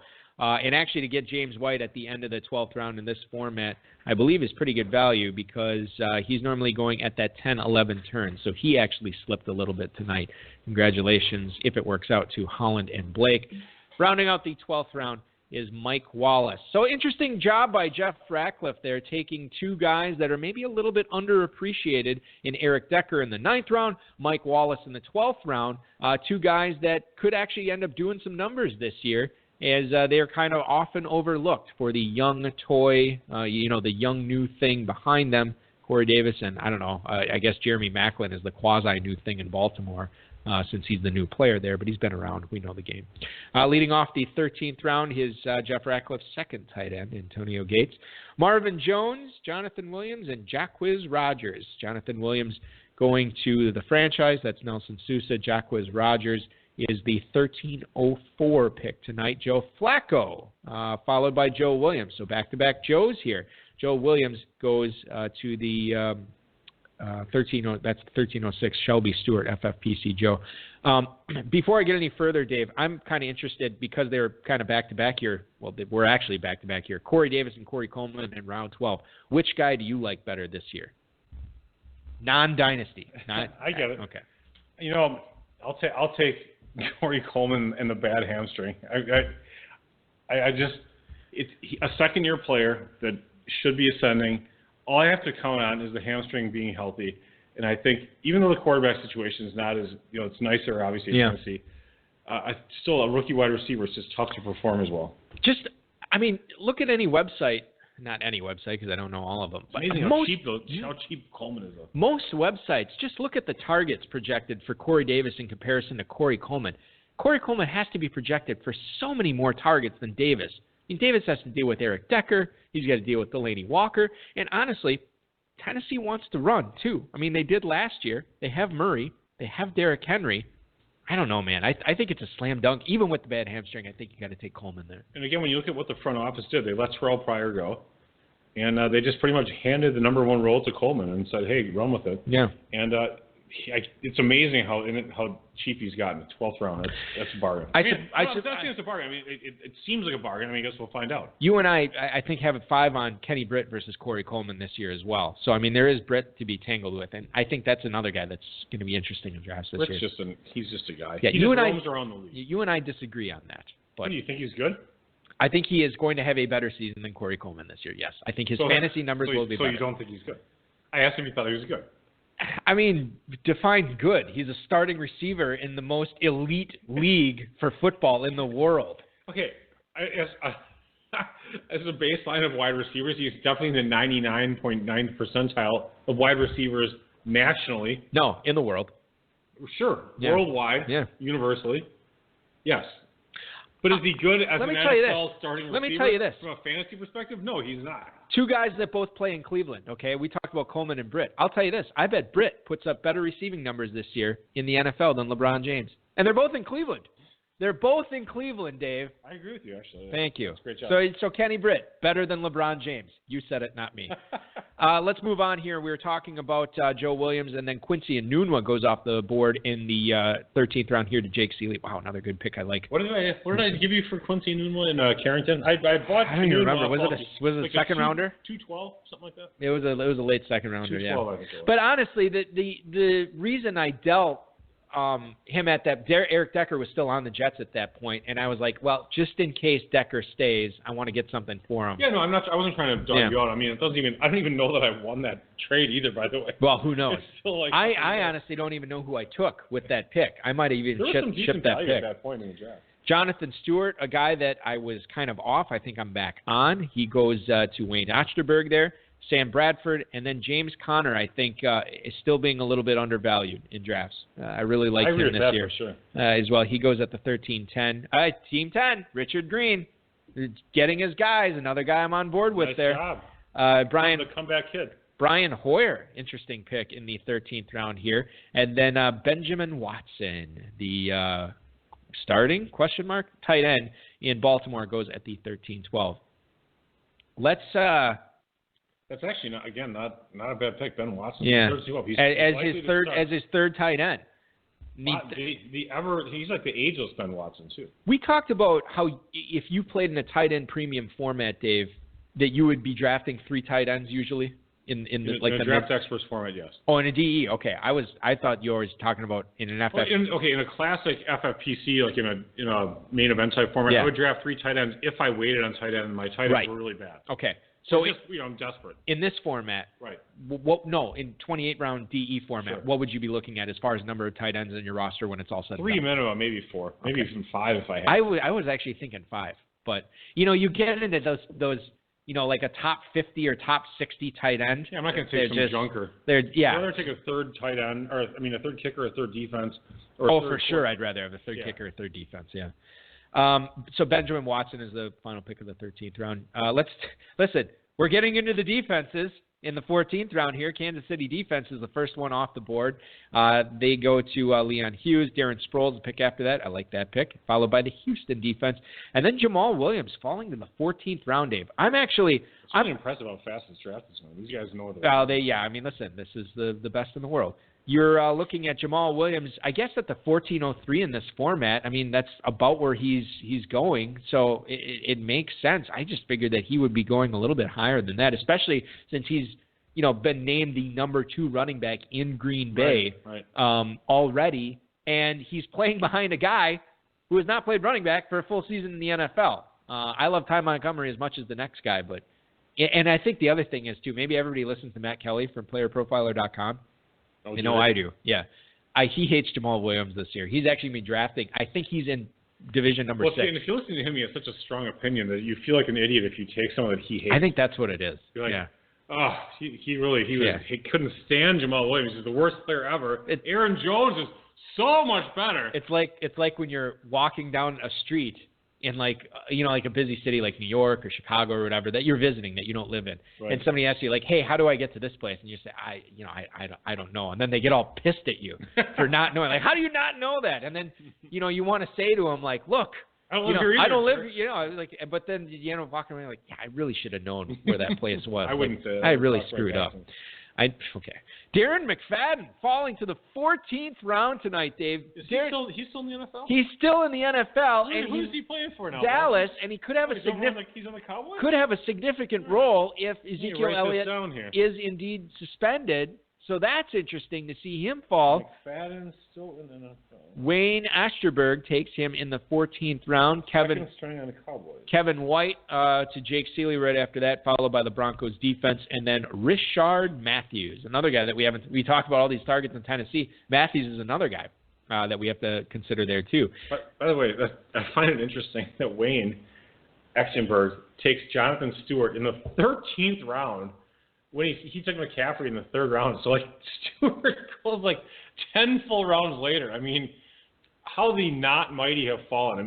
No one cares about Jonathan Stewart whatsoever. It's like everyone's looking for reasons not to take him. So finally, Wayne's like, "Fine, I'll take him." By the way, just an aside from the BTR chat room tonight, Clayton Gray, the prideoffootballguys.com, says he's DVRing Game of Thrones because he wants to see this action here. You can't DVR our junk. Well, listen. It's only live. I don't know if you pay attention to the Hollywood Reporter, but it was all over the news today. What will win the ratings tonight? Pros versus Joe's #1 or the newest episode of Game of Thrones? Yeah. It was nip and tuck. I guess I sided with us, but I'm a little bit biased that I thought we'd come out on top. So far, I've clearly been proven right. Mm-hmm. Let's go back to the phone lines here. The 510 is on the High Stakes Fantasy Football Hour. Who is this?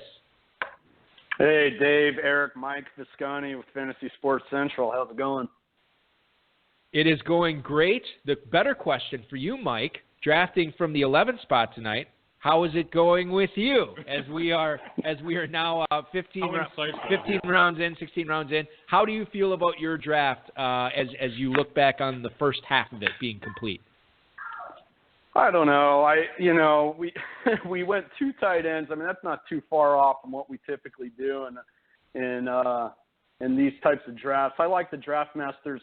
Greg Olsen and Travis Kelce who pulled the trigger a little bit early. I think all in will be good. The way I look at it, those tight ends, you get an extra 35 points. And, considering the draft masters format, I think that those extra points will fill in really well so I could plug in some receivers that I like late, and looks like the last round, all of those late receivers that I was so high on, they all went. So yeah, so far so good, I would say. Yeah, I look at. Let's talk a little bit about that Melvin Gordon pick that you took in the first round. How much of that selection there was, okay, we have the 11th pick, we can get a guy with a lot of upside here, let's take him, and we'll figure out receiver, tight end, whatever later. And how much of that was like, oh my God, Melvin Gordon's still on the board. This is a guy that we want to build our team around. Yeah, build our team around. I mean, we got, we have, Steve and I have Melvin Gordon a little bit higher than most. We've been doing projections. I mean, that's really all we do on our site. And we've been doing it for, 21 years. We've been selling it to the public for 19 years. And we're running back heavy this year, and really like McCoy and Gordon really in the 5th, 6th hole. So, I was pleased to see him right there, and the Kelsey pick kind of threw my draft upside down, but such is the FFPC high stakes format. So, yeah, it is literally. So at least we've revealed your tight end rankings a little bit here. Haven't they come out publicly here? At least the 1-2 spot. That's interesting. Okay, one of the things I wanted to talk to you about, which by the way, we at least I don't know if you like the Austin Hooper pick too, right? I actually, yeah, we're both on board with that for sure. Yeah. So I want to talk a little bit about something you said when you answered that last question about being running back heavy this year. This is the running back revival, the return of the running back revenge this year after zero RB was so prevalent in high stakes drafts last year. Do you think there's a bit of an overcorrection this year? Do you think that drafters are maybe siding too much on the running back side, that they have gone, the pendulum has swung too far? Or do you think the way that drafts are shaping up this year, and you can speak to how your projections are too, how you value running backs versus receivers this year, how do you see the running back position shaking out right now? Is it going accurately, or is there a little bit of an error there by drafters? No, Eric, I think good point. I think that I think there is an overcorrection, and one of the things that we've always liked to do, I remember we used to go wide receiver heavy back when it was running back back in the old days when you couldn't win a draft without going running back in the first 2 rounds. Those were the drafts where we were going Randy Moss, Marvin Harrison, or Terrell Owens, Marvin Harrison, and so when this new revival of the wide receiver over the last probably 5 years, where you see a lot of wide receiver. Shoot, in the main event, I've seen wide receiver the first 4 or 5 picks off the board the last couple of years. And so for us, what we've typically done is when we see that, then we look at the value and go, try to go running back there. So, really. At least our strategy typically when we draft FFPC is to kind of do the opposite of what the consensus does. I mean, we're handicappers by, that's where we kind of got started, where Steve and I met each other in a sports book in Las Vegas, over 20 years ago. And so we're gamblers at heart. We always like to kind of bet against the field, so to speak. So that's our strategy. Hey, final question before we let you guys get back to the draft. I'm curious about your 16th round pick, and I know we haven't gotten that far in the actual analysis of the draft, but Taylor Gabriel is a guy that I think, as far as watching drafts, he's actually picking up steam and seemingly going a little bit earlier. It seems like every single week I see him go a little bit earlier in drafts. Talk a little bit about why he made sense for you guys in the 16th round there. Oh, easy. I mean, the format. Period. So Taylor Gabriel with a handful of other receivers that are already gone, not talking out of school, but, the Will Fuller, Tyler Lockett, Kenny Stills, Ted Ginn, those guys are all going around the same Taylor Gabriel. They'll have a good game every 3, 4, 5 games. And if you stack up 3 or 4 of them in this format, it could work out. So we'll see. You just got to try to get it at the right week, I guess. So I'm on the clock, fellas. So I'll get this pick in, and then yeah. I think I'm going to go with my 4th tight end here, and backup tight end Vernon Davis. Yeah, Vernon Davis, Balks. What do you think of that one? He makes a lot of sense, especially if Reed were to get hurt at all this year. We saw what Vernon Davis did when Reed was out of that offense last year. He made a lot of plays. It makes a lot of sense. Hey, before I said the last question, I want to let you talk a little bit about Fantasy Sports Central, the projections, the cheat sheets that people are going to find out when they go to that website, Mike, and visit you guys at FantasySportsCentral.com. Yeah, so really, we've been selling it at the same price for a ton of years. $10 gets you projections throughout the entire season. Really, we like to believe that we set ourselves apart from a lot of the, folks making projections out there. It's not your standard set of projections, customized to your league, but that's all we do. We just concentrate on that. We're, like I said, we're handicappers. We came from the poker business. That's the world that Steve and I came from. And so really we just try to break it down to, mathematical probabilities and that's how we pull out our projections every year. So far, so good. We've done really well with our projections. We started making them just for ourselves. And then we, in, 1998, we decided to start selling them to the public. So here we go. We're in our 19th season, and we're looking forward to another great year. That's amazing. 19 years, Balks. The best kept secret in fantasy sports since 1998. FantasySportsCentral.com. Follow Mike and all his cohorts at FSC Fantasy on Twitter. Mike, thanks so much for calling in. Good luck the rest of the way and in all your leagues this year. Thanks, man. Awesome. See you guys in September. Take care. Fantastic. Mike Visconti, great stuff there from the 11th spot. Makes a lot of picks that I like. He and Jake Seeley. And I'm not just pandering to people calling in, okay, that I may or may not be able to take a sip of water every so often when we're actually talking to somebody on the phone. It was great stuff, and I appreciated that. I moved the draft board down, so we're actually losing to see who is picking from each of these spots, but I feel like people would rather see the players anyway drafted, so my apologies in advance. Let me know if it's really bad. We left off in the middle of the 14th round, and I believe Tyler Higbee was where we left off, followed by the Patriots defense, Jordan Matthews, Dave, and then Tyler Lockett completing the 14th round. I like that Jordan Matthews pick to Chris Holland. Makes a lot of sense. Moving back to the slot this year, could have his best numbers since when he was playing in the slot before in that Philadelphia offense. Alshon Jeffrey, no stranger to the trainer's table. I like that 14th round pick. I like Jordan Matthews this year.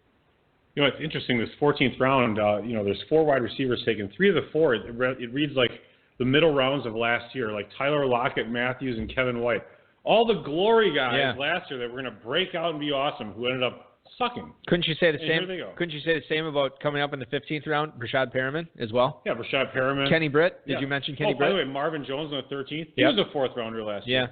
Quincy Enunwa. No, I'm just kidding. He doesn't was apply. A free agent. He doesn't apply to this argument. But that's those are the guys. These are the guys who were the glory little upside guys last year, and they didn't do anything. But now maybe this is their year. Interesting trio to start off the 15th round here, Dave. Kenny Britt, Steven Gostkowski, and Austin Seferian-Jenkins. The only time you will ever see those 3 names together. Austin's it's so kind of cool to see ASJ back out there. Nobody's talking about him. His quarterback play is not going to be good. We get it, okay? But he's off the sauce, whatever he was doing. But alcohol. He was doing the alcohol. Sounds like he was doing the alcohol. It sounds like he's clean, and it sounds like he's actually got it all straightened out. He was on elk. It was really bad. It was really bad there for a while. But he's off it. He lost a lot of weight, and he could be, Dave, the primary. Listen, who's the other guy catching passes for the New York Jets this year? The answer? Exactly. Well, Quincy Enunwa, I think, would be the guy, right? Enunwa didn't go until the 13th round of this draft.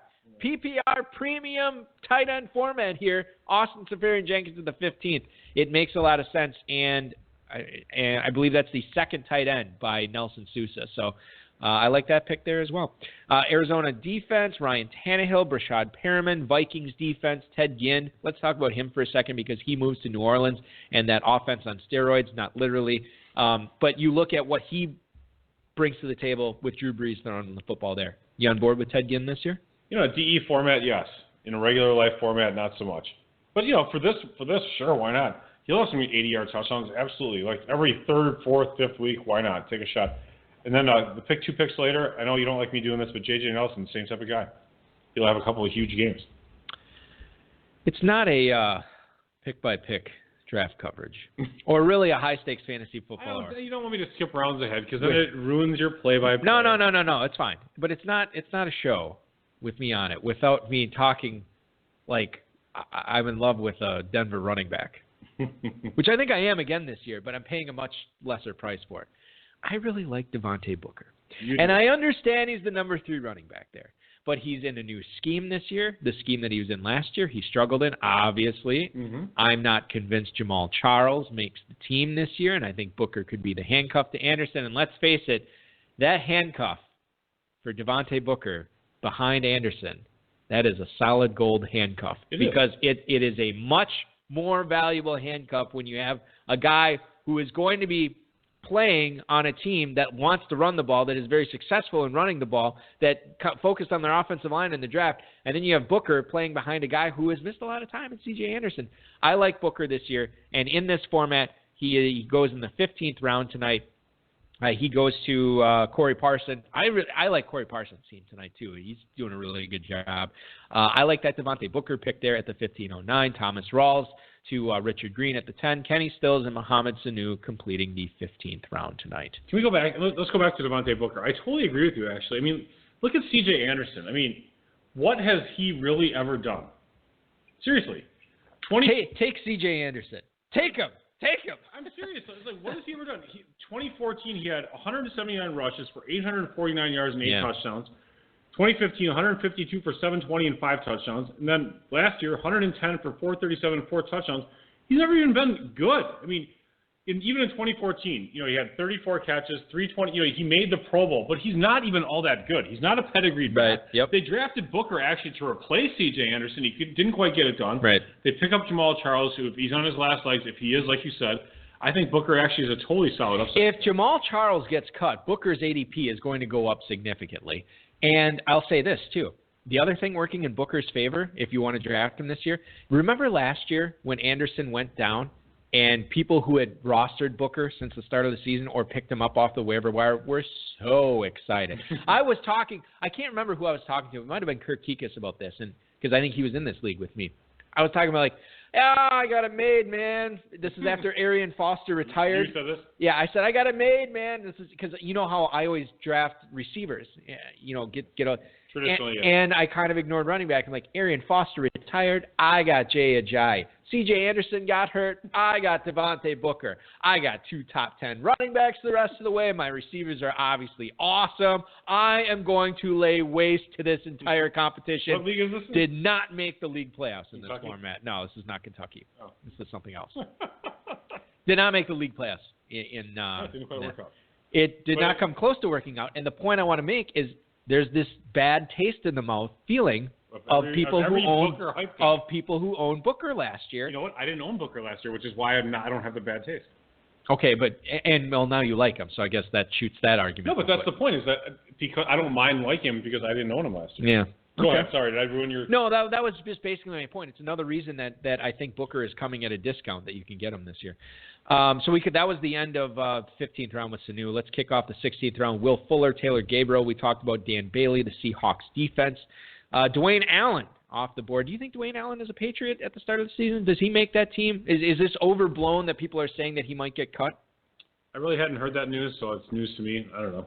I'm just being honest. Once in a while, I don't want to pretend that I know the answer. Right. I have no idea. Yeah.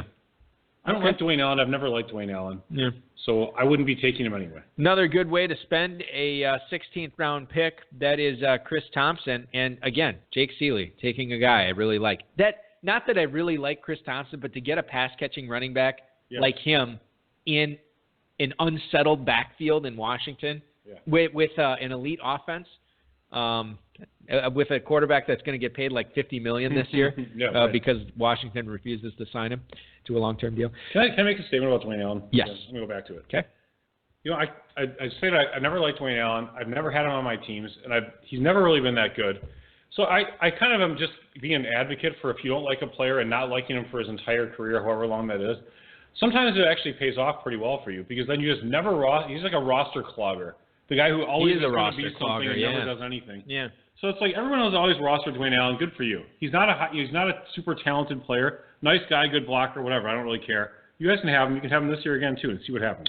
I'll tell you this, and not to rip on the Dwayne Allen pick by Wayne Ascherberg, but hey, Wayne's made a lot of nice picks. He has. I can rip on one pick. Okay. Well, we'll rip. This is the pick I'm going to rip him on. I would have rather the other two tight ends that went in the 16th round, Jesse James and Charles Clay. I would have rather had either of those guys. You know, Clay actually had some productive games during the fantasy playoffs last year. When he was injured during part of the year, and then during the playoffs he came back and he was actually super productive. No Robert Woods this year. They did draft Zay Jones, but obviously they're paying him a lot of money. I mean, it makes sense. Sammy Watt's healthy supposedly.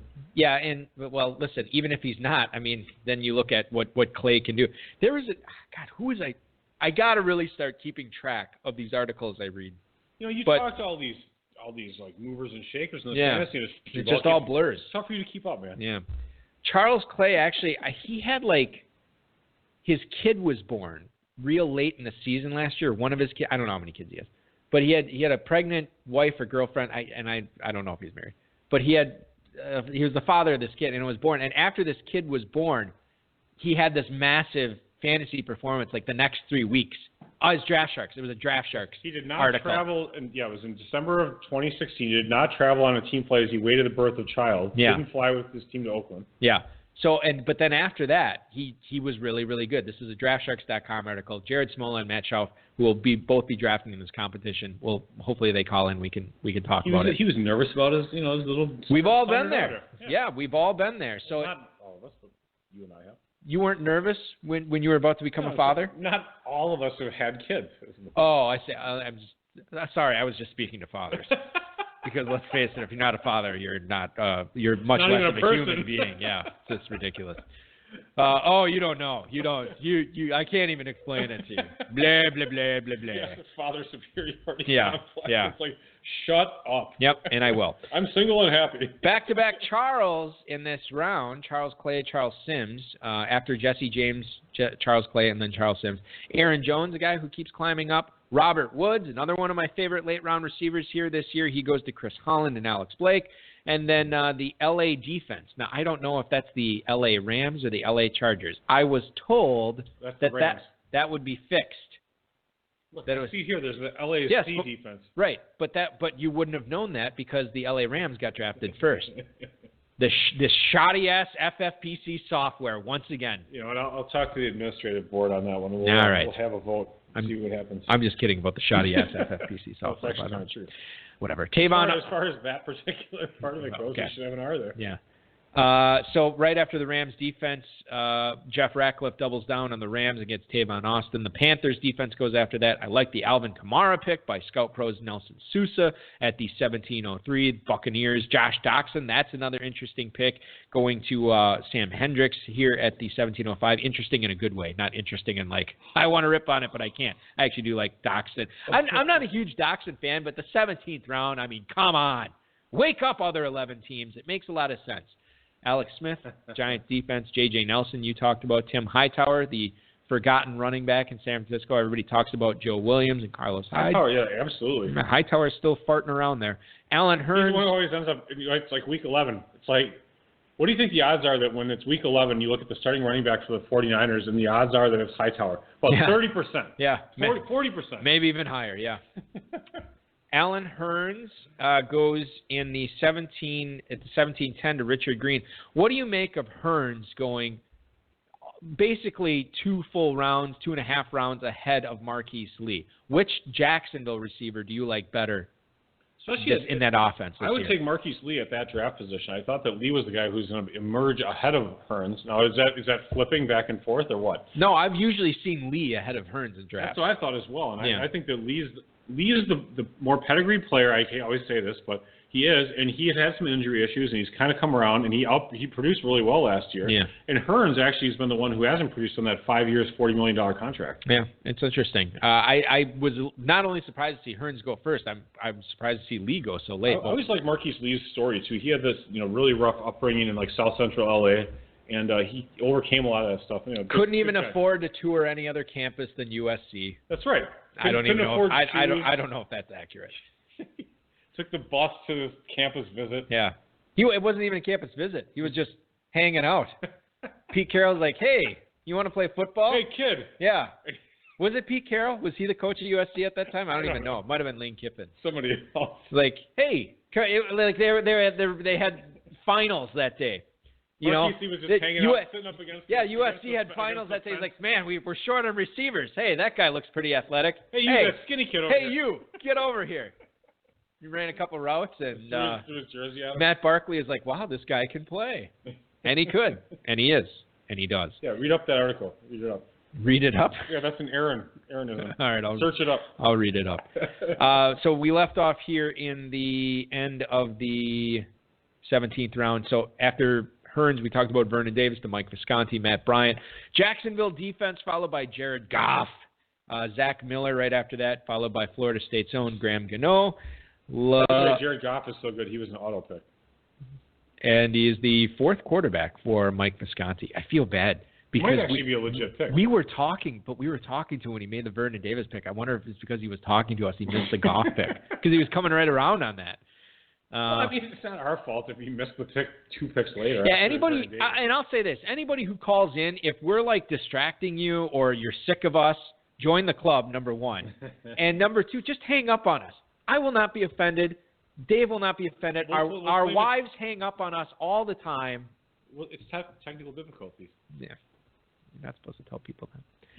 Let's move on and talk about Cole Beasley. He goes right in the smack dab in the middle of the 18th round, followed by Mason Crosby. Philadelphia. A starting wide receiver just got taken in the 21st round. Yeah, it's crazy. Philadelphia Eagles defense, and then 4 straight running backs finish off the 18th round. Deontay Foreman, Shane Vereen, Dion Lewis, and Jalen Richard. I like the Jalen Richard pick by Jeff Ratcliffe there. Final pick of round 18. Could have a significant role in Oakland if Lynch, does what a lot of people think he's going to do, which is not much. Have back issues, as always. Have back issues.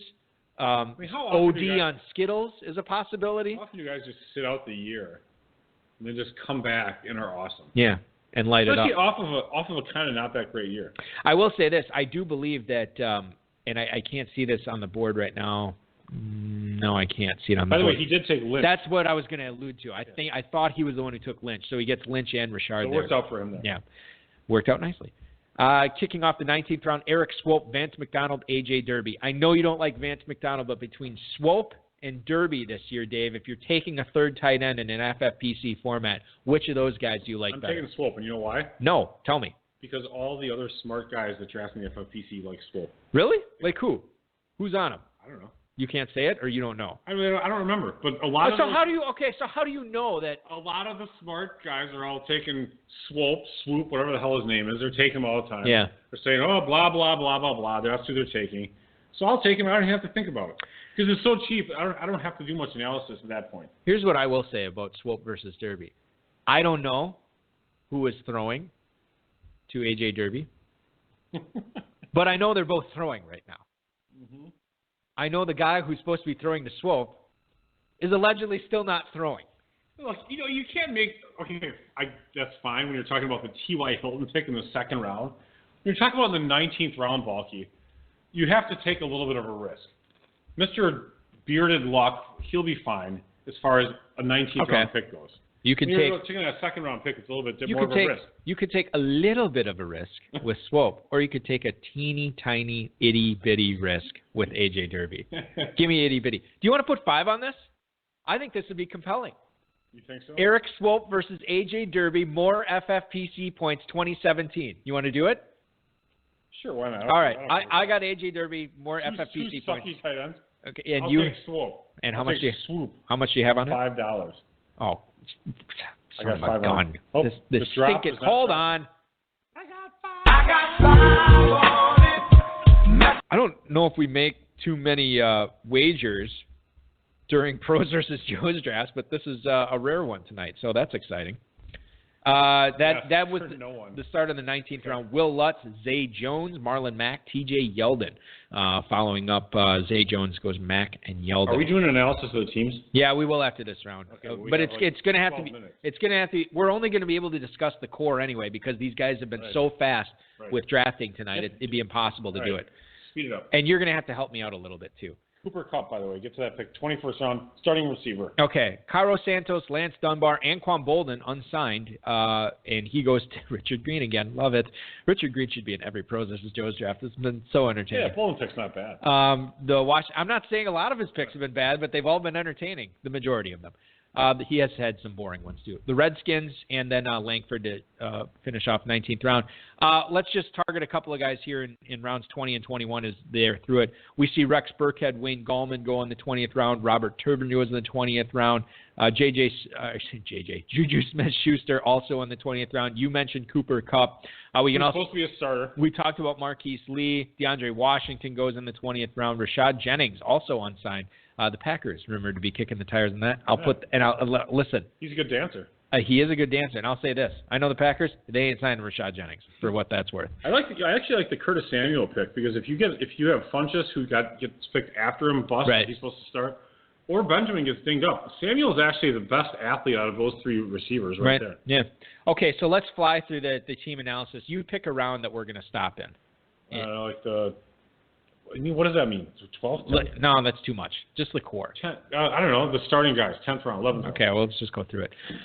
Jeff Ratcliffe, Le'Veon Bell, Marshawn Lynch, Eddie Lacy at running back, Des Bryant, DeAndre Hopkins, Golden Tate, Eric Decker at receiver, Martellus Bennett, Antonio Gates at tight end, Cam Newton, Dak Prescott at quarterback. Solid team, well-balanced. He waited on tight end, still gets Bennett and Gates. This is not a bad squad. I don't have any problems with it at all. I always have a problem with the Packers tight ends, just because I don't think they're getting enough targets. That's just the way the system works. So I don't like Bennett that much. Bit of a question mark there with Lynch and Eddie Lacy, but you would think that more often than not, be in this format, you would think that one of those guys is starting for you. It's not, when you look at it, Bell, Lynch, Lacy, Forte. That's four veterans. I mean, you got to figure two of those guys are going to pan out. I don't know if three will, though. Chris Holland and Alex Blake, David Johnson, DeMarco Murray, Spencer Ware, receivers Larry Fitzgerald, Willie Snead, Deshaun Jackson, tight ends Jordan Reed, Jimmy Graham, Kirk Cousins, and Rivers at the quarterback. So obviously they waited a little bit in receivers, but this is what a lot of people do in this format. Hit on those high upside guys, maybe Robert Woods, Jordan Matthews, Marvin Jones has those big weeks, and then they're starting for you. You only need to start two receivers in this format. This is another strong team. You know, when you get Witten in the 10th round as your third tight end, Reed, Graham, and Witten, that's just such a ridiculous-looking tight end core. I think you're okay having Snead as your number two and Deshaun Jackson as your three. Fitz is a solid enough one, and running backs are great. Nelson Sousa, the franchise, picking third. He has Ezekiel Elliott, Ty Montgomery, Mike Gillislee, Derrick Henry. Receivers, Brandon Cooks, Demarius Thomas, Martavis Bryant, Tyrell Williams, Corey Coleman. Tight ends are Eric Ebron, Austin Safari, and Jenkins. Quarterbacks, Marcus Mariota, Eli Manning. This is another good team. There's a lot of players on this team that I really like. And then I worry a little bit about ASJ being your second tight end behind Ebron, but if you can cobble that together, you should be able to compete with that receiver core and then the running back core, assuming Elliott is good to go. I like a lot of his picks. A lot of his he has a lot of those like sexy picks, like Brandon Cooks, Thomas, Bryant, Derrick Henry. You know, these are upside type players. I like this team quite a bit, actually. This is a team that's probably similar to how I would draft this. Chris Lutz, Amir Abdullah, Adrian Peterson, Kareem Hunt, Jamal Charles, Antonio Brown, Amari Cooper, Alshon Jeffrey, Terrell Pryor, Kyle Rudolph, and Tyler Higbee at tight end. This is a team that concentrated on receivers early. They did great. Corey Davis, they waited to draft their number 5. He still, it still may pay off for them there. The waiting on running backs to get Abdullah and Peterson, maybe it works out. Hunt is there too. But then tight ends. I like Kyle Rudolph. I don't like Tyler Higbee as your number 2 tight end. I agree with you there. I think they're gonna have some struggles with number 2 tight end and even the number 2 running back. You really need Kareem Hunt to pan out, actually, and Abdullah to really actually do something for once. I'm not a big believer in AP this year. Sam Hendricks, Andrew Luck, Joe Flacco, Ryan Tannehill at the quarterback position, Todd Gurley, Isaiah Crowell, Frank Gore, Kenneth Dixon, Terrence West, Robert Kelly at running back, Julio Jones, Sammy Watkins, Kelvin Benjamin, Rashard Matthews, Josh Doxson, and then Zach Ertz and Tyler Eifert, Charles Clay also there. The position I worry about on this team is receiver. Julio Jones and Sammy Watkins have been hurt a lot. Kelvin Benjamin has missed some time as well. And then you have Rashard Matthews as your number 4. I worry about receivers for Sam. Yeah, and again, in DEs, I'll tend to let running back go a little bit for receivers. So I would have grabbed Tyrell Williams instead of Kenneth Dixon, another receiver instead of Terrence West. Then you would have had Gurley, Crowell, Gore to go with Julio, Watkins, Kelvin Benjamin. You would have some better receiver depth. with Ertz, Eifert, and Luck, that team would have been, in my opinion, a bit better. He went in different directions. He has better running backs, but his receivers, like you said, are lacking. Shelby Stewart, Leonard Fournette, Mark Ingram, Paul Perkins, C.J. Anderson at running back, Odell Beckham, Jarvis Landry, Jamison Crowder, Cameron Meredith at receiver, Rob Gronkowski, David Njoku, and Jesse James at tight end. This is an interesting team. I feel like there's some balance here. There are some question marks when you talk about Gronk, when you talk about Ingram, how he's going to be used in New Orleans. Obviously, we talked about C.J. Anderson. Some upside picks here with Williams and Njoku, Cameron Meredith. So this is an interesting squad. I don't necessarily love it, but I definitely don't hate it by any means. This is an easy team to discount because you spent the early pick on Gronk, but Gronk was cheap. I mean, second round, you had Odell Beckham, Landry, Crowder. That's solid. Meredith, I thought that was a great pick. Actually, and this is going a little bit further than we're supposed to, but Joe Williams in the 13th round. I mean, they were talking about him possibly taking that starting job. I like this team quite a bit as well. Jake Seeley drafting from the 7th spot tonight. LaShawn McCoy, Joe Mixon, Dalvin Cook, Duke Johnson, Chris Thompson, Michael Thomas at receiver, along with Keenan Allen, Emmanuel Sanders, John Brown, Quincy Nunn, Kevin White. Delaney Walker and C.J. Fedorowicz are the tight ends. Jameis Winston, Blake Bortles at quarterback. We talked a lot about how much we like this team tonight. The running backs are strong to quite strong, I would say. And then you have the receivers here. Emmanuel Sanders, I think, is a fine pick for your number 3. John Brown, we both like. Delaney Walker is a good tight end 1. And then Fedorowicz, I've never been a big fan of his. He's a stable producer. Yeah, I mean, which maybe is all he needs with the production that he has at running back and receiver. I think this is, again, we expected a strong team from Jake Seeley. We saw one tonight. Yeah, really well balanced, actually. McCoy, Mixon, Cook, that was great. And Michael Thomas, Keenan Allen. Keenan Allen, if he gets the targets I expect, I mean, that's such a great value for him there. Emmanuel Sanders is perennially underrated, and John Brown, nice pick there. Even Duke Johnson, they're talking about him as a slot receiver. He's still listed as a running back. Great picks all around. I like this team quite a bit. This is one of my top 3 teams. Wayne Ochterberg drafting out of the 8th spot. Jordan Howard, Christian McCaffrey, LeGarrette Blount, C.J. Prosise, Jonathan Stewart. Receivers, Mike Evans, Tyreek Hill, Dante Moncrief, Devontae Parker. Tight ends, Jack Doyle, Julius Thomas, Dwayne Allen. So you look, and Drew Brees and Carson Wentz at quarterback. You look at this team, I have no problems with the running backs. I'm a little skittish about the receivers, although given you only have to start 2, that could still pan out here. And then Doyle, Thomas, and Allen, you know, it's not exciting. Maybe it works. Again, this is a team that I think, similar to Shelby Stewart's, definitely not one of the front runners for me, but much closer to the front than the back. Yeah, I like a lot of things about Wayne's team. I personally don't like the Brees pick that much. I would have waited on quarterback, and I don't like Moncrief just overall. That's my own personal take. If I had gotten away from those 2 players, I would have probably gone tight end a little bit earlier and then not had to take Jack Doyle out of a slight bit of desperation in the 7th. Corey Parsons, Tevin Coleman, Bilal Powell, Danny Woodhead, Jamal Williams, Devontae Booker. Receivers, A.J. Green, T.Y. Hilton, Doug Baldwin, Devontae Adams, Brandon Marshall. Tight ends, Kobe Fleener, O.J. Howard, Cameron Brayton, Sam Bradford, Matthew Stafford are the quarterbacks. This is a team that drafted a lot of guys I like. Didn't take their first running back until round 5 in Tevin Coleman, but I think the running backs are going to be fine. I think the receivers are strong. I would have liked to see somebody taken, before round 18 in getting somebody after Brandon Marshall. And then the Howard Brate. I mean, that's what the tight ends are going to depend upon. I'm not a huge Kobe Fleener guy this year. I know it pains me to say it, but that's my take on Corey Parsons. Well, Corey's wide receivers are so insanely strong. A.J. Green, T.Y. Hilton, Doug Baldwin, Devontae Adams, and then Marshall as your WR5. All you need to do is get some decent production. So if he gets out of the running backs and he figured out tight end a little bit with Fleener and the 2 Tampa guys, he could be in good shape. This team is dangerous. Here's the wild card team of the night. You had Richard Green taking some interesting flyers, which I have problems looking at right now. I'm sorry. So you have Richard Green going Lamar Miller, Latavius Murray, Doug Martin, Giovanni Bernard, James Conner. Receivers Jordy Nelson, Jeremy Maclin, Pierre Garcon, Randall Cobb. Tight ends Jared Cook, Gary Barnidge. Quarterbacks Aaron Rodgers, Deshaun Watson. Quarterback is fine, obviously. I'm a little worried about pretty much every other position, but who knows? I think this team will have a very tough time competing. He went against ADP so frequently, it's just going to be really a challenge. Doug Martin was a great pick. A couple other picks were fine, but a lot of other picks were problematic. Mike Visconti goes with Melvin Gordon, Carlos Hyde, Theo Riddick, Samaje Perine, Darren Sproles, receivers, Allen Robinson, Stephon Diggs, Adam Thielen, Kenny Stills, Taylor Gabriel, tight ends Kelsey, Olsen, and Austin Hooper, quarterbacks Palmer and Hoyer. Would have liked to see some more heavier wide receiver production here. The other positions are very, very good. Totally agree. Let's move on to Team 12. Leon Hughes, Devontae Freeman, Jay Ajayi, Jeremy Hill, Ryan Matthews, Michael Crabtree, Julian Edelman, Sterling Shepard, Mohamed Sanu are the receivers. Hunter Henry, Evan Ingram, Benjamin Watson at tight end, Matt Ryan, Tom Brady at quarterback. Would have liked to see somebody else other than Matt Ryan at that pick instead of Brady. I'm a little worried about this team as well. I would have gotten rid of Ingram. I thought that was, rookie tight ends are crap. Take a wide receiver, and I think you'd be okay. I also thought Brady was a little bit too early. That is going to do it for our show tonight. Remember, everybody, thanks to Darren Armani, the FFPC, producer and mutual friend Rob, audio engineer Bryce, most of all of our listeners.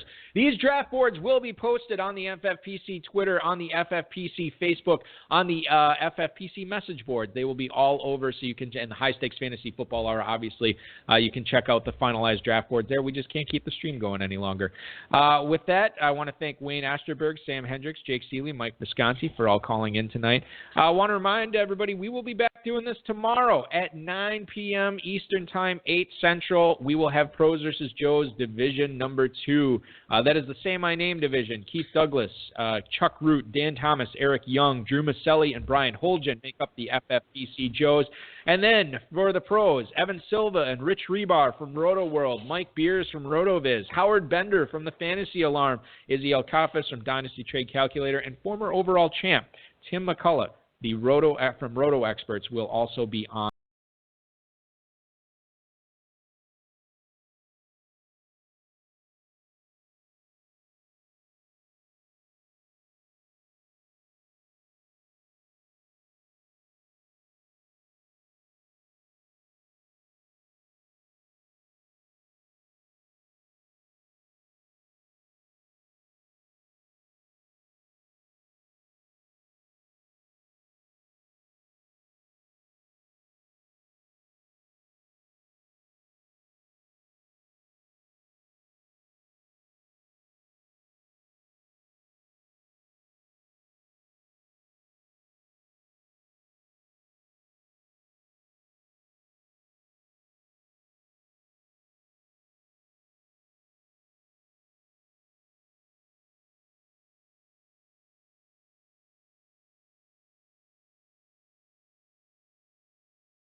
So now I have to race home because I have to commission a draft at 10:30 Eastern. That's right. Not while I'm racing home. I got to see what the hell happened on Game of Thrones tonight. Whatever, Paul. I'm serious. Catch you all tomorrow. See ya.